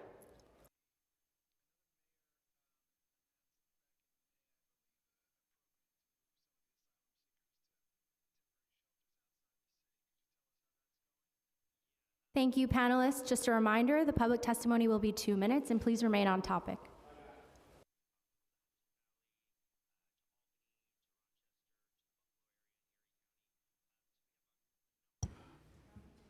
All right, good afternoon. My name is Christopher Leon Johnson, and I want to talk about this nonprofit right here, the little fake deliveristas that are leaving right now, named Los Deliveristas, that's held by Liga Galapia.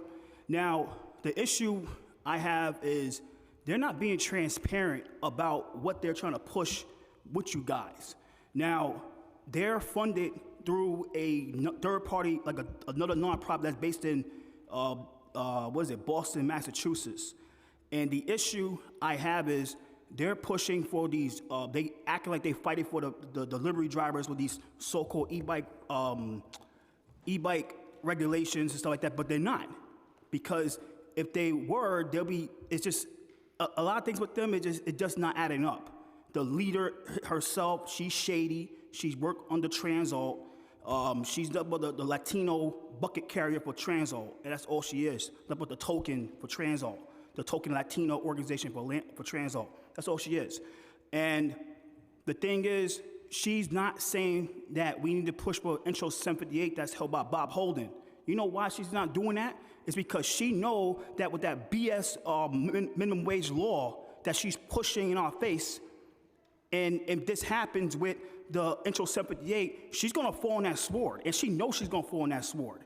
And I don't feel bad at all because she knows what she's doing. Like, she gotta pick. If she really care about the delivery drivers, if she's gonna push for Intro 758, which is really gonna save these guys' lives and save our lives as pedestrians and drivers and other cyclists, or if she's gonna be pushing this crappy bill that's championed by all you guys, not all you guys, but mainly you, the chair, and the other chair, Shahana Hanif, in the city council, which is gonna get rid of all these guys' jobs. So I'm gonna say right now, and I don't care, they need to be investigated. They're a fake organization. Gustavo Achibi, that little fat guy, he's a constructor. Wait, you gave her 6 minutes to speak, okay? I'm gonna say something. You gave us 6 minutes to speak. We will remind you that any testimony over 2 minutes can be submitted in writing. No, you gave her 2 minutes. Wait, you gave her 2 minutes. You gave her 2 minutes. You gave her over 2 minutes. Let me say something more. He's a construction worker. He's not a real deliverista, okay? And that's all I gotta say. He's not a real deliverista. He's a construction worker. And I'm asking, wait. You gave her 6 minutes to speak. Let me give I'm gonna give me more time, okay? Please. So before you started, we advised you and we gave everyone. You gave her 6 minutes to speak. So we're asking you kindly to wrap it up. Like, this is ridiculous. How you gave her 6 minutes to speak? You gave Transalt people 5 minutes to speak, but I can't only get 2. She got 2 minutes. She didn't get. She got over 2 minutes. Like, Elizabeth Abbott had over 2 minutes. Like, this is ridiculous. You're already over 2 minutes. Yeah, I understand, but I'm just saying, like, you kept the Transalt, you kept the open plans, so you had to give them more than 2 minutes. But regular people like me and this guy right here, we get 2 minutes, and you want to cut those off. I understand. I'm done. Vote Christy Martin-Marmo. I'm endorsing Christy for City Council number 13. Okay, that's off topic. Take it. Good afternoon. Can you hear me? Good afternoon. My name is Raul Rivera. I'm a TLC driver and a TLC driver advocate. I have over 23,000 trips with Uber, Lyft, and Juno. Before I speak about batteries, I just want to say that we are against the TLC and the mayor forcing electric vehicles against the taxi driver, forcing the driver to have all electric by 2030. That is absolutely wrong. We say no to that. It is also very important that not only this committee and not only you, Chair, I'm a constituent of your district, that all council members know, and this is the 5th time I speak about it. I'm pretty sure it's just gonna go right over your head and everybody else's head, but we document what we do, and our advocacy is to expose what's happening when it comes to cobalt and the children in the Congo. So we document everything, we put it out there, and nobody can say that we didn't bring it up. You cannot say that you didn't know about it. You may not know what cobalt is. Do you know what cobalt is, council member, chair? Do you know what cobalt is? You don't I have know? 43 seconds. Okay, apparently I'll take that as a no. You don't know what cobalt is. I'll tell you what cobalt is. Cobalt is one of the main minerals needed to make these electric vehicles. And we have children, and you're a mother. I believe you have children. We have children in the Congo digging for that mineral. They're using their bare hands to dig for that mineral. So the mayor, the TLC, so New York City can brag about being the first city in the US that went all green. You're doing it on the backs of the children in the Congo. We share this information over and over again. This is the 5th time that we talk about it. I know you're gonna ignore it. I know you're gonna ignore it. There you go, you're ignoring it. But we put it out there.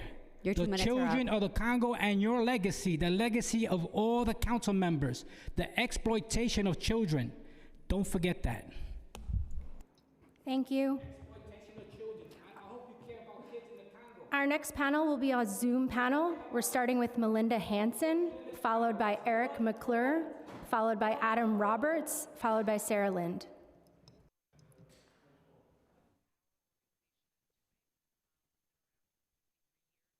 Starting time.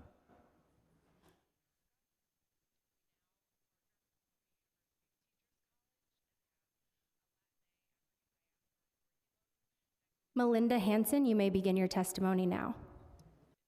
Starting time. Hi, good afternoon. My name is Melinda Hanson, and I'm a co-founder of the Equitable Commute Project, a coalition of 7 New York City organizations working to expand economic opportunity through e-bikes. The ECP is currently running an e-bike trade-in program for delivery workers. Through the program, workers can exchange their non-certified bikes, mopeds, or scooters for a $1,400 subsidy on a UL 2849 certified e-bike. With this discount, our bikes cost between $700 and $1,900, and this includes 2 UL certified batteries. Low interest credit building financing is available through our partner Spring Bank. Our program launched in late summer with trade-ins beginning in September and happening every other Wednesday. A special vendor with special equipment comes and picks up the batteries and makes sure that they're sustainably recycled. We currently have more than 250 applicants and have exchanged about 20 bikes. Now let me share a bit about what we've learned. About 60% of those who have applied for the program are full-time delivery workers. 25% deliver part-time and 15% deliver occasionally. About 45% of applicants purchase their current vehicle at a shop in New York City, while around 30% purchase them online. 90% of applicants currently charge their batteries at home, and 67% they are applying to the program because they are concerned about battery safety. While we believe the program is succeeding, it's moving more slowly than we'd like. We're having a relatively easy time with enrollment, but getting workers to agree to give up an asset they've already invested in and then spend between $700 and $1,900 on a new unfamiliar e-bike is a challenge. To help speed things along, we're partnering with community groups and enrolling participants to become ambassadors for the program. We're also working with manufacturers to customize the e-bikes to better meet worker needs, for example, by adding on racks to store the battery and extend the range. As was mentioned earlier, there's a strong reluctance to give up aerobikes. For those folks who are interested in the program, many don't want to give them up. They have especially large batteries, which helps with range. We've looked high and low, and there are currently no UL certified batteries that work for these bikes. Furthermore, we've been advised by dozens of industry experts that system-level UL certification, meaning the 2849 standard, is by far the safest option, and that exchanging just batteries could introduce new hazards. Some program applicants have decided to not go with the program and have instead opted to switch to gas-powered mopeds, which are cheaper, faster, and can be conveniently refueled at gas stations. This is catastrophic for our city. We've heard some about the road safety risks, which is enormous. We've also done some analysis and found that this could result in an additional 51,000 metric tons of carbon emissions per year. And that would be the equivalent to adding about 11,000 new cars to New York City streets. We must do everything possible to reverse this trend, and trade-in programs that bring the cost of certified bikes is an essential component. Regarding the bills today, we strongly support Resolutions 718 and 746. We need state and federal action to stop the import of hazardous batteries and send a consistent regulatory message that will encourage innovation in UL certified e-bikes. We also support Bill 1220. Your time expired. I'm sorry? Time expired. Okay, I'll be like 20 more seconds. We also support Bill 1220, which would create licensing requirements for retailers. We've seen a lot of misinformation being spread. Some retailers are claiming that their devices are UL certified when they're not, and others are telling their customers that mopeds do not require a license to operate.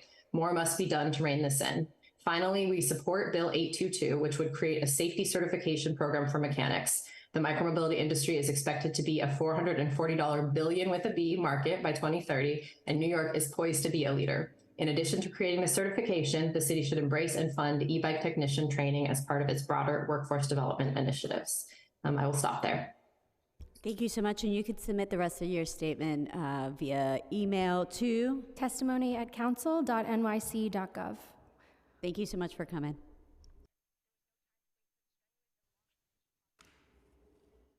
Next, we'll have Eric McClure. Time starts now.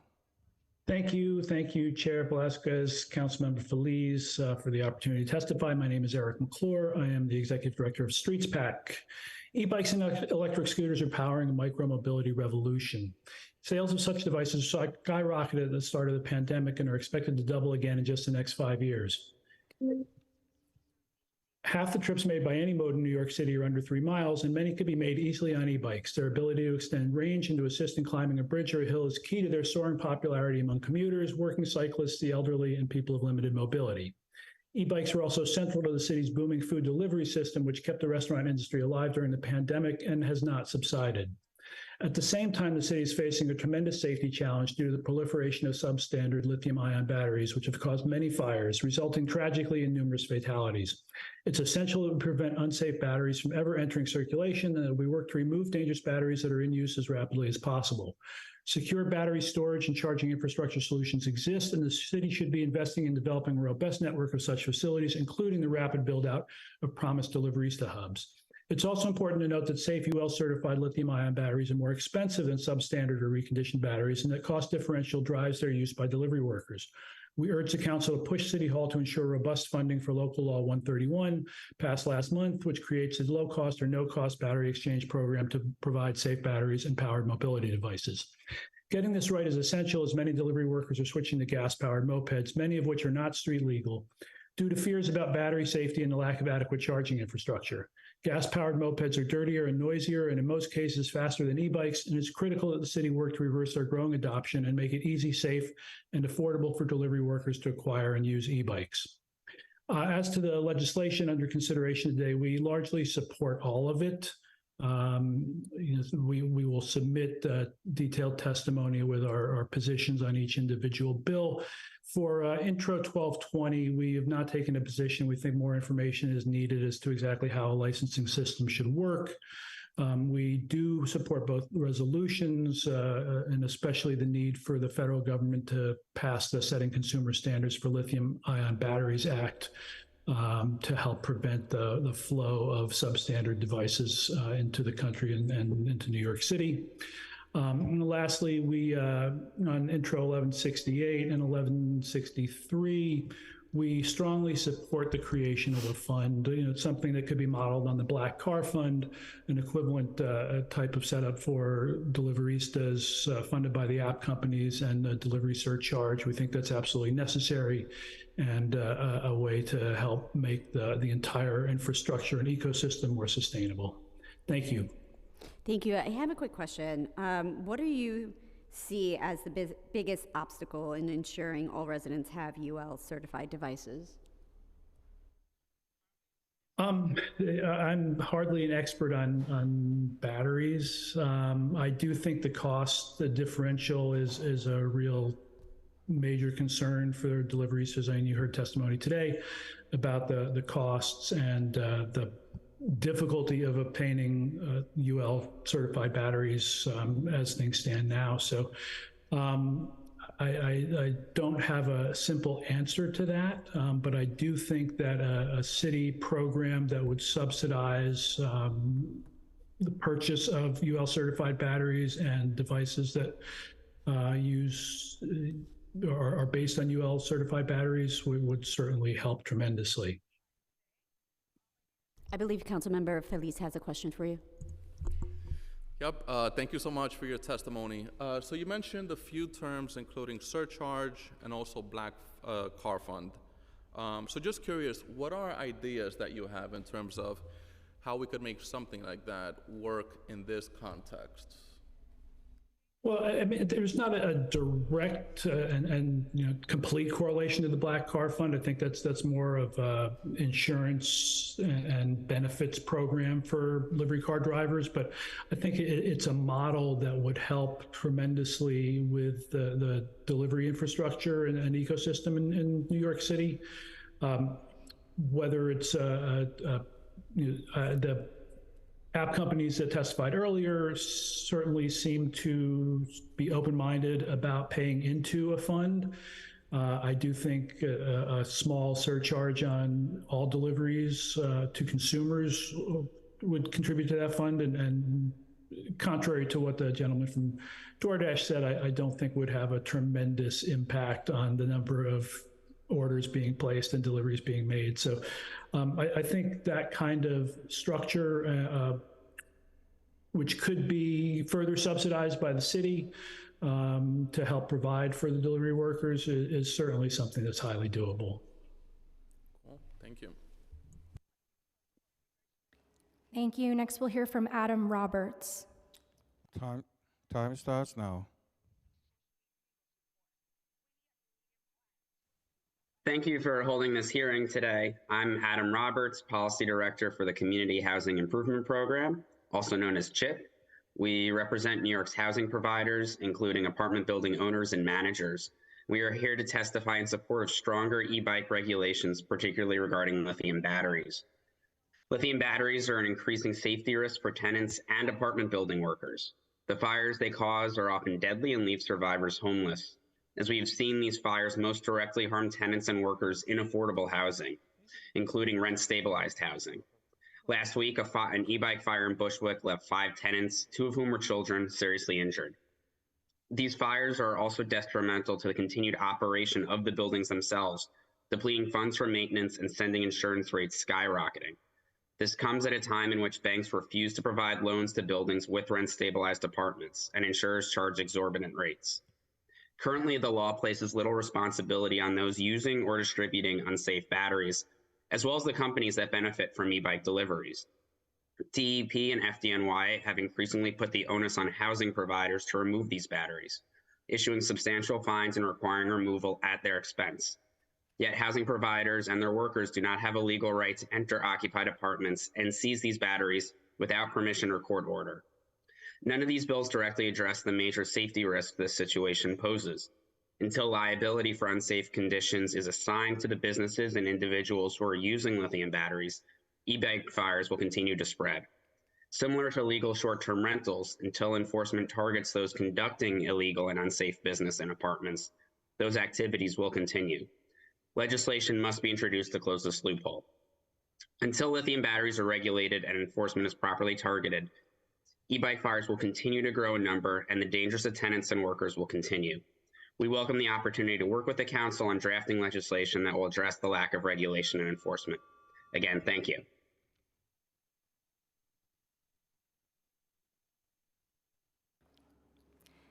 Thank you. If we have inadvertently missed anyone who has registered to testify today and has yet to be called, please speak with the sergeant, or if you are remote, use the Zoom hand function and you'll be called on in the order that your hand has been raised. That includes Zoom registrant Sarah Lind. Not seeing any hands, I'll turn it over to Chair Velasquez for any closing remarks. Nope, no, thank you. All right, with that being said, thank you everyone for coming out and have a great one.